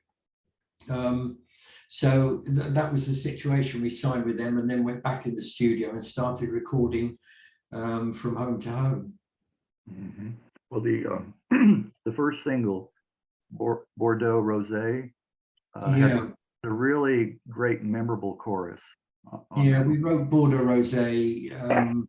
I don't know that we ever set out to say, right, we're going to write a single, but it was just one of the songs that was coming up. We played it to Dave, and he said, actually, the chorus is very good, but the verse, not quite right. Well, we'd never had anybody say to us, oh, no, songwriting is not very good. You know, we were a bit shocked by that. But we took it on board and went away, and we rewrote the verse and played it again to Dave. And he said, yeah, no, that worked. So we recorded it, and of course it came out. It was an obvious first single. Yes. Well, I noticed on a few of the tracks used the mellotron. That's another one of my favorite instruments. Yeah. And it's always associated with the prog sound anyway. Yeah. But then the harpsichord comes back too. Aries, I Will Always Feel the Same. The Glorious House of Arthur is another great track, and Monkey are all great tracks. The use of the mellotron came about because we wanted an orchestral arrangement, but we didn't have the funds to hire an orchestra. You know, that was above our budget. But of course, the mellotron had come along, and it is an orchestra. It's an orchestra in a box, which you play with a keyboard, and each note is a tape that's going round and round of an orchestral note, which is great. And it's got its own peculiar, quirky sound, which is a lovely sound. Dave was a big champion of the Moody Blues. I mean, David almost, you know, created success for the Moody Blues because they'd had Go Now with Denny Lane. But Mike Pinder, who was a very good friend of Dave's, was moving off in a different direction. He didn't want to write pop songs. And the group decided that, you know, they weren't interested in singles. They wanted to make a career out of recording just great albums. And Mike Pinder played the mellotron. And Dave said, let's try the mellotron. So we did. That's how we came down up to be using that. And did, you know, give that nice it's a lovely sound, a melancholy sort of sound to the whole album. Right. That was where I first heard the Mellotron, Moody Blues. Yeah, of course, of course. It's very, very much associated with them. A great sweeping, or strings, but with a weird sort of bendy sound to them. That was because the tapes were going slowing down. You couldn't take it. You didn't dare take a Mellotron on the road. No, they're too heavy. Not with the British damp and wet and cold. Yeah, right. And I've heard how heavy they are just to move. Yeah. Oh, yeah. Yes. Now talk about. I love this play on words. I love this. I love Wight. I love that. Isle of Wight. I love Wight. How did that come about? Well, oh God, these disaster stories. When Dave became a manager, he pulled off some major coups. He got us the gig for doing the instrumental music and the title song for the film Eyewitness, which was great. But amazingly, he also got us the Isle of Wight gig, which was the Isle of Wight Festival in 1970. And Dave got us the place on the bill opening the festival on the Friday. The official opening was the Friday. But what a coup. He actually persuaded the Falk brothers that what would be great would be to have an Isle of Wight theme song for that year. So they said, yeah, that's a good idea. Yeah. So Dave put it to Ed and I, and we went away and wrote a song about being at a festival. The thing is, we'd never been to a festival, but I don't know how we did it. And in my opinion, my humble opinion, it has to be one of our best songs. I mean, I love that song, I really do, and I'm very proud of that song. But what went wrong was that the Falk brothers decided on this song being the theme song for the festival. Phillips agreed to it. Dave, going off a tangent, decided that wouldn't it be great if it was a mystery that the band that recorded the theme song for the 1970 Isle of Wight Festival was a mystery. I don't know where Dave got that idea from, because we should have been absolutely proud to have stood up and said, hey, it's Fairfield Parlor and we are recording the Isle of Wight Festival theme song. Right. But no, it was a band called Isle of Wight, which no one had ever heard of. But Dave said it would be great because when we get to play it at the festival, you'll reveal that you are Isle of Wight, and it'll be great. It'll be fantastic. It'll be all over the news and everywhere. But of course, sadly, it didn't quite happen like that, because on the actual disc itself, it was published by Our Songs Limited, which was our publishing company. Okay. And also sounded suspiciously like that new band Fairfield Parlor. And then it all went wrong at the festival because it was the part of the agreement was that it was going to be played at least once between every act for the whole weekend to establish it as the theme song. So we went on and did our set, which was wonderful and difficult to describe, to be honest. Came off and we all stood behind the stage and said, oh, listen, he's going to Ricky Farr's going to play Isle of Wight's Let the World Wash In, it's going to be great. And he played the first sort of minute of it, took it off and frisbeed it into the crowd and said, that's crap. And it never got played again. It was never promoted at the festival. I can't remember even seeing a Phillips stall with hundreds of copies there ready for people to buy. It just died a death. Dave shot off to the Falks head office and ranted and raved. I think I was there. I can remember the place looking like a bomb had hit it. There was paper everywhere, people running around trying to, hold the festival together because it was beginning to fall apart. And they apologized. They said, no, it's Ricky Farr. It's his fault. It's his fault.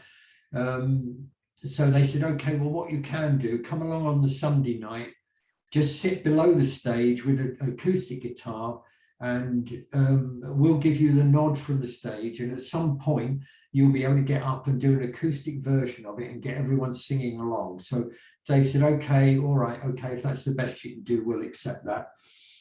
And so Ed and I said, yeah, okay, we'll have to do it. It sounds horrific, sounds terrifying, but we'll do it. So on the Sunday night, you know, the whole scene had changed by the Sunday because the fence had come down. That stupid VIP area, which was right across the front, in front of the stage, keeping all the public back as far as they possibly could, about 100 yards from the stage, that had all been broken into, and that had all gone, and the crowd were right up against the stage. So we were perched right under the stage in the crowd with the guitar, with all these bands playing, all these major acts, none of whom I can remember, can't remember a single one of them. Mm-hmm. And waiting for the nod. Well, of course, we were being conned. The nod never came. I don't know who was in charge of the stage, whether it was Jeff Dexter or Ricky Farr at that point. But whoever had been told to give us the nod never did, and we realised it was all over. So, yeah, it was a shame, because I love that song, and that would have, of course, the predicted massive hit that the papers all said would stay in the charts for weeks or months, never materialized, and it would have changed our career, definitely. Well, on Let the World Wash In, it has that moody, speaking of Moody Blues, it has that Moody Blues guitar in there. I noticed that. So is it? Yeah, go back and listen to it again. And I don't remember, and it's not every Moody Blues song, no, but it's certain ones that they use this certain sound. Right. Yeah, on that. Now, Medieval Masquerade, that's a lovely Baroque instrumental, and it reminds me of something Amazing Blondell might have done. Yeah, I don't know other bands, but I'm not a muso. I didn't, like I said before, I don't. Right.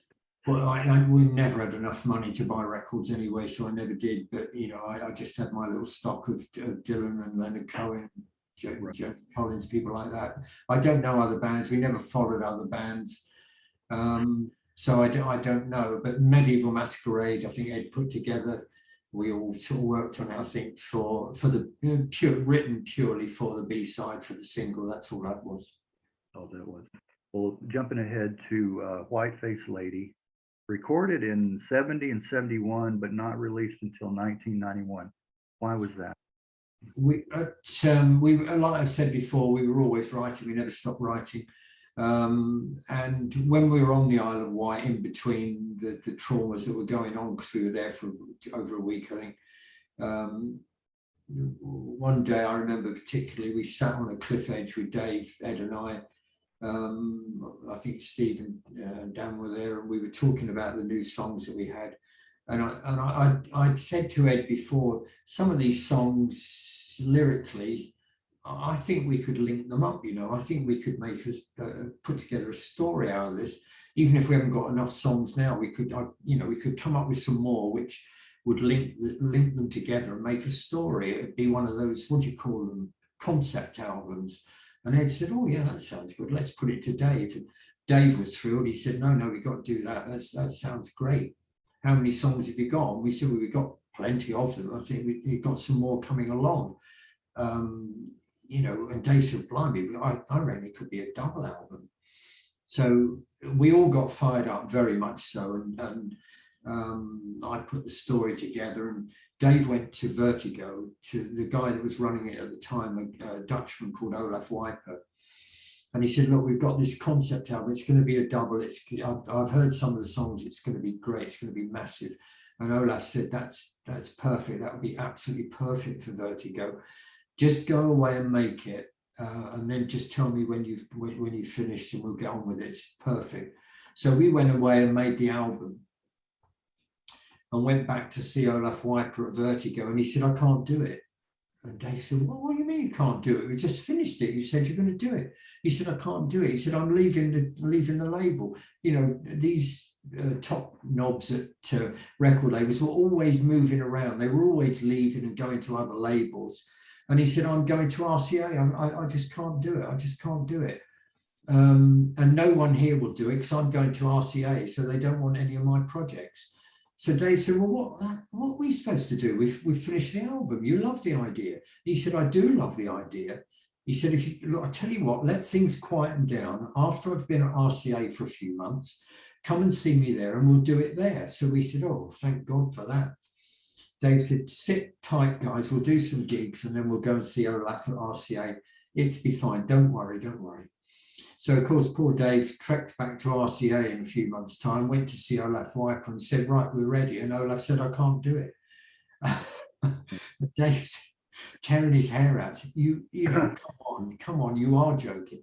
And Olaf said, I can't. He said, RCA won't honour any of the projects that I was working on at Vertigo. He said, I can't do it. So at that point, we dragged it around London to a few labels. I think we went to Ireland, we went to Chrysalis, but unfortunately, we just couldn't get them in tune with the idea of the thing, and we were broke. To be honest, the band were totally and utterly broke. I had a girlfriend at the time, and we wanted to get married. I didn't. We had about £400 between us, I think, and I said to Dave and the band, I said, I can't go on. I'm getting pressure from my girlfriend. We want to get married. Where are we going with this? You know, we didn't really have any plans at that point because we poured everything, every emotion we had into this double album, every hope, every, plan. This was going to be our big break, and it wasn't going to happen. It obviously wasn't going to happen. And we had nothing left in our armory after it fell through the floor. So very, very sadly, the band broke up at that point. Well, I'm a little confused, maybe others out there too. It did finally get released in 91, issued as a Kaleidoscope album, but by this time you were calling yourselves Fairfield Parlor. So we also recognized at that point, because Kaleidoscope had been rediscovered at that point. We don't forget this, we broke up in 71, 72, I think it was. I think we did do a gig in 74, I think, in Germany, but we basically broken up in about 71, 72. This was 20 years later, but in the interim period, about 15 years in, I had a phone call from somebody to say, hey, do you realize you've been rediscovered? And I said, what are you on about? And he said, well, Kaleidoscope, people love Kaleidoscope. And I said, well, how? There's no records out. And he said, well, there are. Tangerine Dream's out. And I said, well, how come? And he said, well, it's on a pirate issue. I said, what's a pirate? Well, because I had no idea these bootleg things were going out. People had rediscovered the album, loved them so much, they'd started to release them themselves, ignoring the fact that it was owned by the record company, by the way. And so when we came, then because of this resurgence in interest in Kaleidoscope, we managed to attract some label interest. And they said, right, what is this album we've heard that's never been released? And we told them about it, and they said, right, well, let's release it then, which we were thrilled about, of course. But by then, we pretty much thought that Fairfield Parlor had been forgotten. No one was banging on about Fairfield Parlor. It was all Kaleidoscope. So,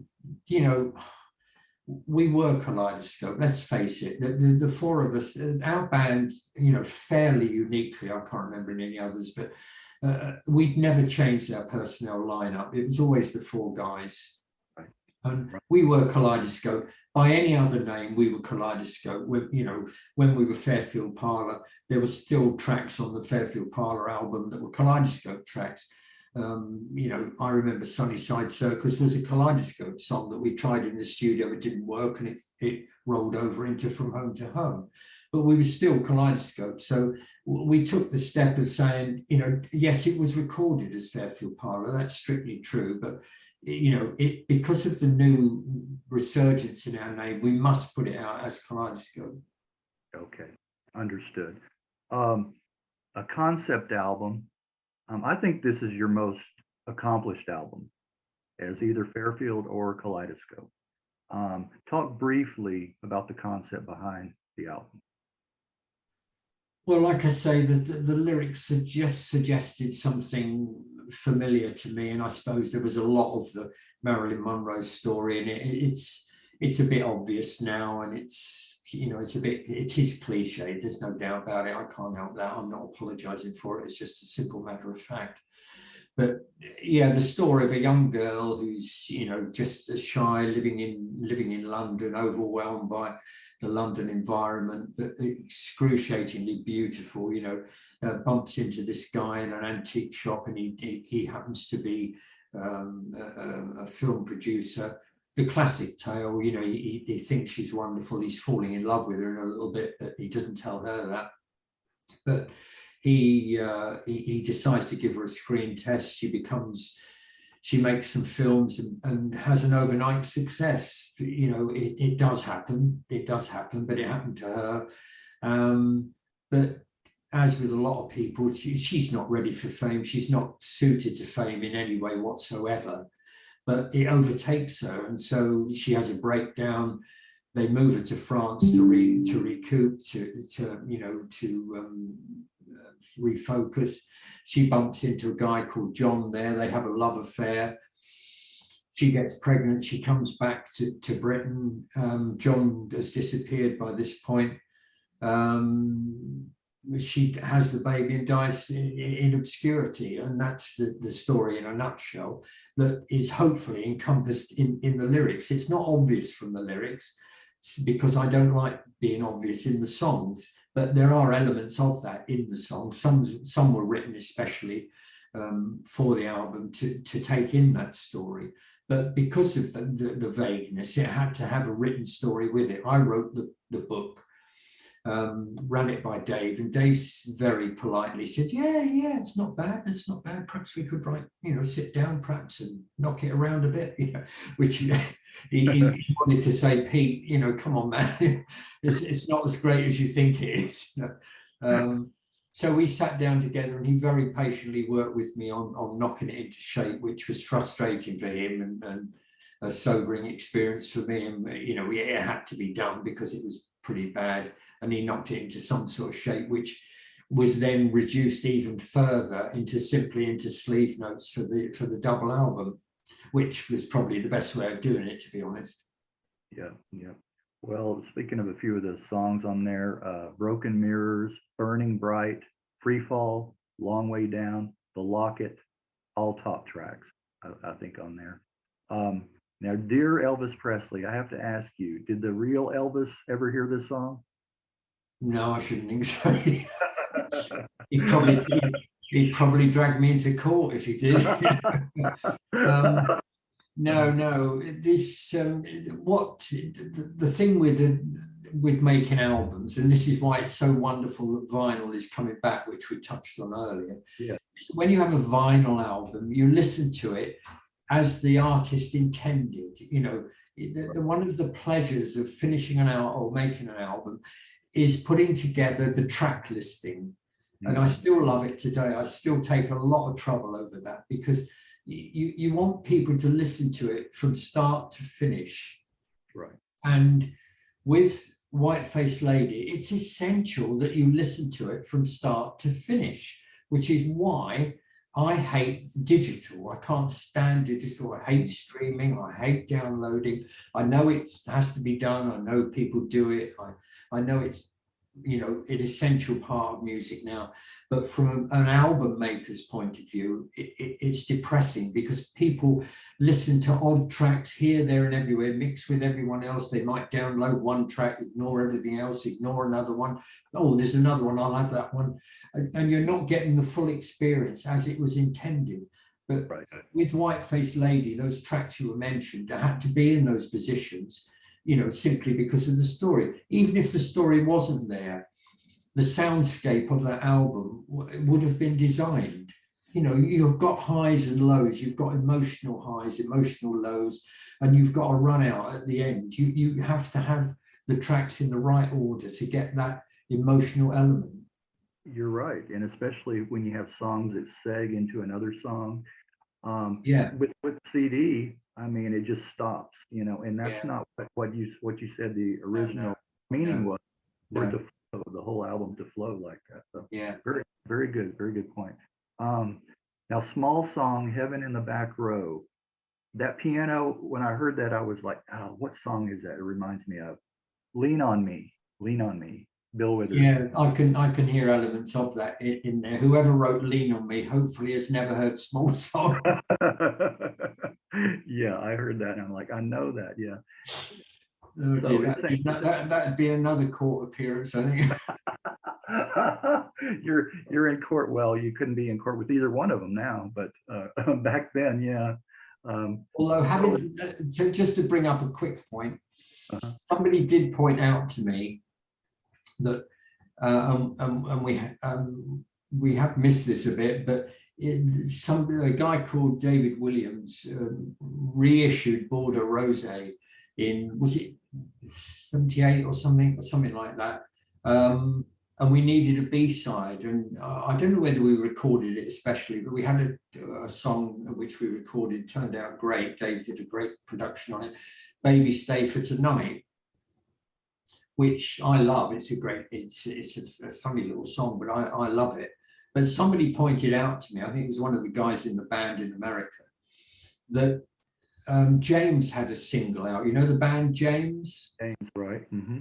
I can't remember the song, but my God, they've ripped off Baby Stay for Tonight. There's a chorus or something in there which is very, very familiar to the chorus in Baby Stay for Tonight. It's startling. When they played it to me, I think we were in the back of a van heading to a gig somewhere in America. He said, "Oh no, I've got it on here. I'll play it for you." It really spoiled my day, actually. You know what's phenomenal to me? It's going back to the history. Let's just say from the late 50s, early 60s to now. It's phenomenal how songs haven't been repeated. You know what I mean? I mean that artists and musicians, writers can be that creative and avoid repeating. Well, how many notes are there? 1, 2, 3, 4, 5, 6, 7, 8, 9, 10, 11, 12.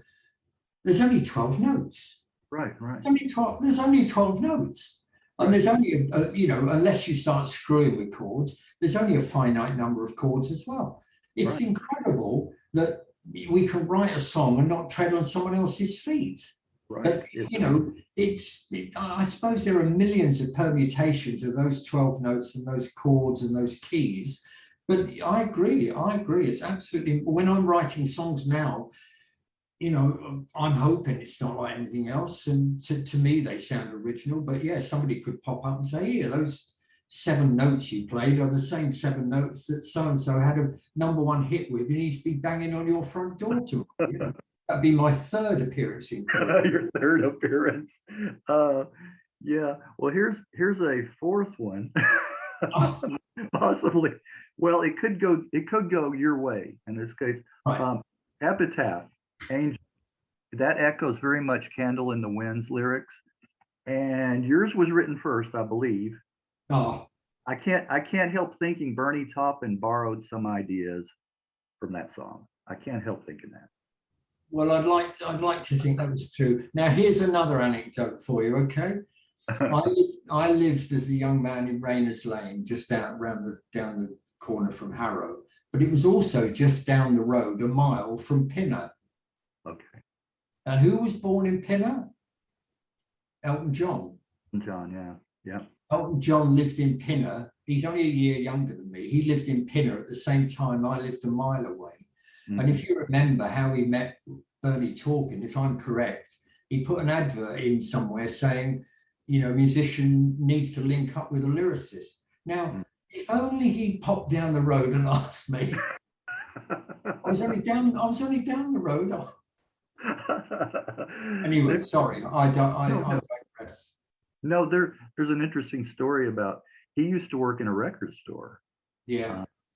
And about one of the musicians I talked to going into this record store and seeing this, he was rather rotund or pudgy at that time, and didn't make a second impression at all, or first.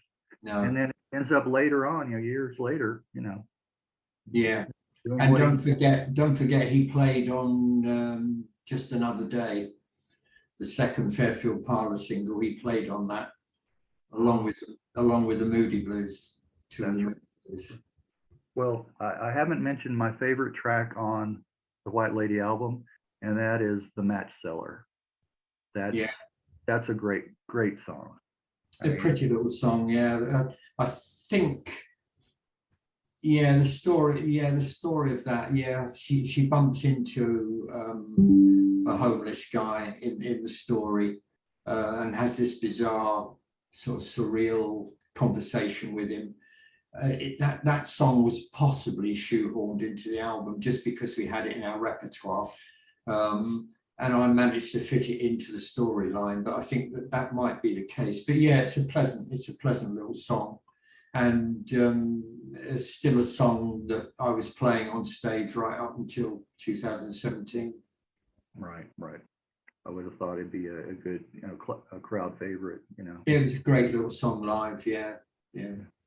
Well, we don't have much time, Peter, but if you would like to talk briefly about your, working with Damien Youth, Mike Dole, Asteroid 4, number 4.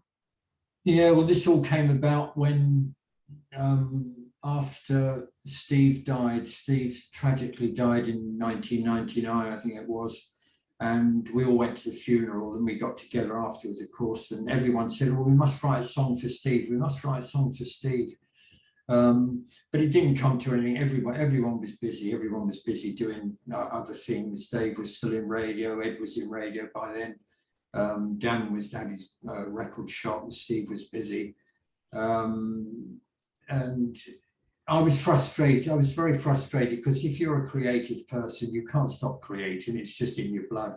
If you put it to bed or it dies for a few years, it'll always come back. It'll always come back. And I was frustrated. So somehow or other, I was still writing songs in my head. I was still writing the lyrics. And to get the meter of a song, I would often sing a little tune with them. So that they were emerging as whole songs that I had to learn how to put them together musically. And I mean, I don't call myself a musician. I'm not a musician. I can play stuff on the keyboard and put it together, because modern software enables you to create a song, almost very nearly a note at a time. You could play it one note at a time and gradually build it up. I don't do it quite as crudely as that now, but I can make my music quite happily here in my little study, which is remarkable, and it has been an absolute boost to me, because I started writing songs and recording them back, I can't remember when, 93 I think it was, around that time. I think it was before Steve died. I think it was 93, but around 99 I started writing a lot. I've written and released on my own or with other people 18 albums. I've got 3 new ones. So I've got one coming out in America shortly with Mark Mortimer, who I'm working with at the moment. I got 2 of my own, which were written during lockdown, which I've got fingers crossed on. But I love collaborating with people. And this guy sent me a song called The Boy in the Butterfly Shirt. He said, I've written this song about you. I said, send it to me. I'll have a listen. I get lots of people writing and saying, can we send you a tape or something like that? And, it doesn't always work out. It's nice, and I always reply, but it doesn't always work out. But this song, when he sent it to me, jumped straight out at me. And this had been written by a guy called Damien Youth. And I love the song so much. I said, Damien, I'd like to record that myself. And he very generously said, yeah, that's fine, you can do that. So he sent me some guitar playing, and it worked out so well. I said, well, send me some more guitar playing. And we began writing like that, and it just literally took off. I mean, we wrote an album called Nevergreen, which is a concept album, or a story album anyway. It's got a story that runs through it, and I wrote a story to go with it. And Damien was quite happy. He was, again, very generous in letting me, follow that trail. And that came together very quickly. We both loved that album. Then we moved on to an album called Tattoo, which, in my album output, out of all my albums, including Kaleidoscope Fairfield Parlor, if I'm allowed to say so, is one of my favorites. It's just a simple little acoustic album that Damien and I put together, which I just love that album. But we were frustrated because Damien and I both like to be in a band, you know, but Damien's over in Louisiana or New Orleans, and I'm here, and it's not really possible. I mean, we did toy with the idea of me going over there and we'll form a band, but I don't know, it wouldn't go down very well here at home. So he said, "Well, I'll tell you what, we'll be a band. We'll just be a band. I'll incorporate some more instruments in the track, send them to you, and we'll put it out as a band album." Which I thought, oh, that's fun. You know, we'll have some fun with this. And Damien came up with the name of the band, the Morning Set, which was fun, and we put an album out, and it's absolutely great. I love it. It's a really fun album. And then later on, we recorded an album together with Mike Dole, who is another great guitar player, lovely music. We recorded an album called The Life of a Butterfly, which is split fairly evenly between Mike and Damien and myself. And again, it's just pleasant acoustic music, which I like. You know, I do like the simple acoustic and voice. You know, being a singer, it's nice to feel that your voice is out there, fairly high up in the mix, rather than being drowned out by drums and orchestra and cor anglaise. Right. Well, yeah, I mean, it's really nice that you have stayed busy all these years, and like you said, the musician. I'm not a musician, but I know if it's in your heart, soul, you've got to be doing that. You know, Yeah. It's something that it's you. It's who you are. So I'm glad to see, and I know a lot of fans are glad to see that you're still writing, still composing, and then you've gone back to your roots and writing poetry. Well, I've always written poetry. I mean, poetry is a weird genre, isn't it? I mean, not many people are into poetry. But you know, again, being a creative person, if you're writing, you can't stop. I don't write a lot of poetry now, but I've just put out a book of poetry. It's not to everyone's taste, and I accept that. It's just something you feel like you have to do. It's like my other interest, photography. I live in a nice part of the world in Britain. I live in Wiltshire, in the middle of southern England, a beautiful countryside and lovely cities like Bath and Bristol. And it's a great place to take photographs. I've got a website where I sell T-shirts and photos and things like that. And it's nice just to be able to have an outlet for these other interests. Right. Yeah, I was going to ask you about that, but you just went there about your other interests. Yeah, well, that's you just got to keep busy. Look, time's moving on very fast. My wife and I both say every night, you go to bed every night, you think, my God, that's another day gone. But they just seem to go faster and faster and faster. It's terrifying. You know, I'm of an age now where it's beginning to become a bit scary, you know. Right. I agree. Every year is like that. It goes faster. The older you, it goes faster. Oh, I thought it was just me. No, it's not just you. No, it's that absolutely not. What's on the horizon? I can't say. I'm afraid I can't say, because it is such big news that we're keeping our powder dry, because it's going to be something very, very special that we've been working on probably for I don't know, 8, 9, 10 years. But it's something that, because we've lost Ed now. Ed died a couple of years ago, which was tragic. And we were all talking about this, Dan, Ed and I. Poor Steve didn't know about it, of course, but Dan, Ed and I have been planning this for a long time. Poor Ed has gone, but Dan and I are holding on tight, and I can't say anything about it. I mean, people will get to hear about it soon, and I've been putting out little snippets of it. There will be, I'm putting a new album out in the new year, as I said, but there will be something Kaleidoscope orientated in the not too distant future, which we've been working on. And I just asked people to hang on a minute. I'm going to tell you about it soon, but I don't want to jinx it. Things have gone too wrong in the past. So it's just fingers crossed. So no, don't push me on that one. It's coming. don't worry. I'm not going to go there. I know how that is about jinxing things. I don't Yeah. definitely don't want to do that. All right. Well, that's let's that's about all. I mean, we've covered a whole lot, and again, I wanted to focus on the early days and that. And thank you again for sharing and dusting off some of. A sincere thank you for asking, because it's only this sort of thing that keeps the band's name alive. I know it's still bubbling on under there. I get an email from a guy in America, or no, he was over here. He's up north somewhere.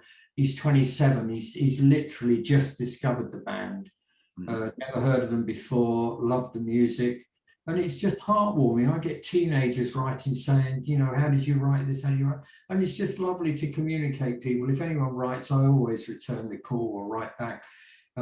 It's just good to know that, when Dan and I have popped our clogs, music can't really die, can it? It's there forever, really. Once it's established as being out there, music can't really die. It's around. It can be around for hundreds of years. And if there's somebody somewhere still listening to the Sky Children a year after I've gone, 5 years, 10 years, 50 years after I've gone, that's fine. That will give me a big smile from wherever I am. Yeah. I know I get a lot of comments in interviewing people, and how did you find out about me? Especially the more obscured artists. Yeah. Well, that's why we appreciate it. That's why that's why the social media and the internet is absolutely vital. It's nice to be a dinosaur and say, "Oh, I want everyone to listen to vinyl albums," but I know it doesn't happen, and I accept that. But the fact is that the media, the new media, the new outlets for music. When we were a band, there was one radio station in Britain, the BBC. There was one music station, Radio 1. We had the Pirates out in the North Sea, but that's all there was. Well, I mean, imagine how many radio stations there are now.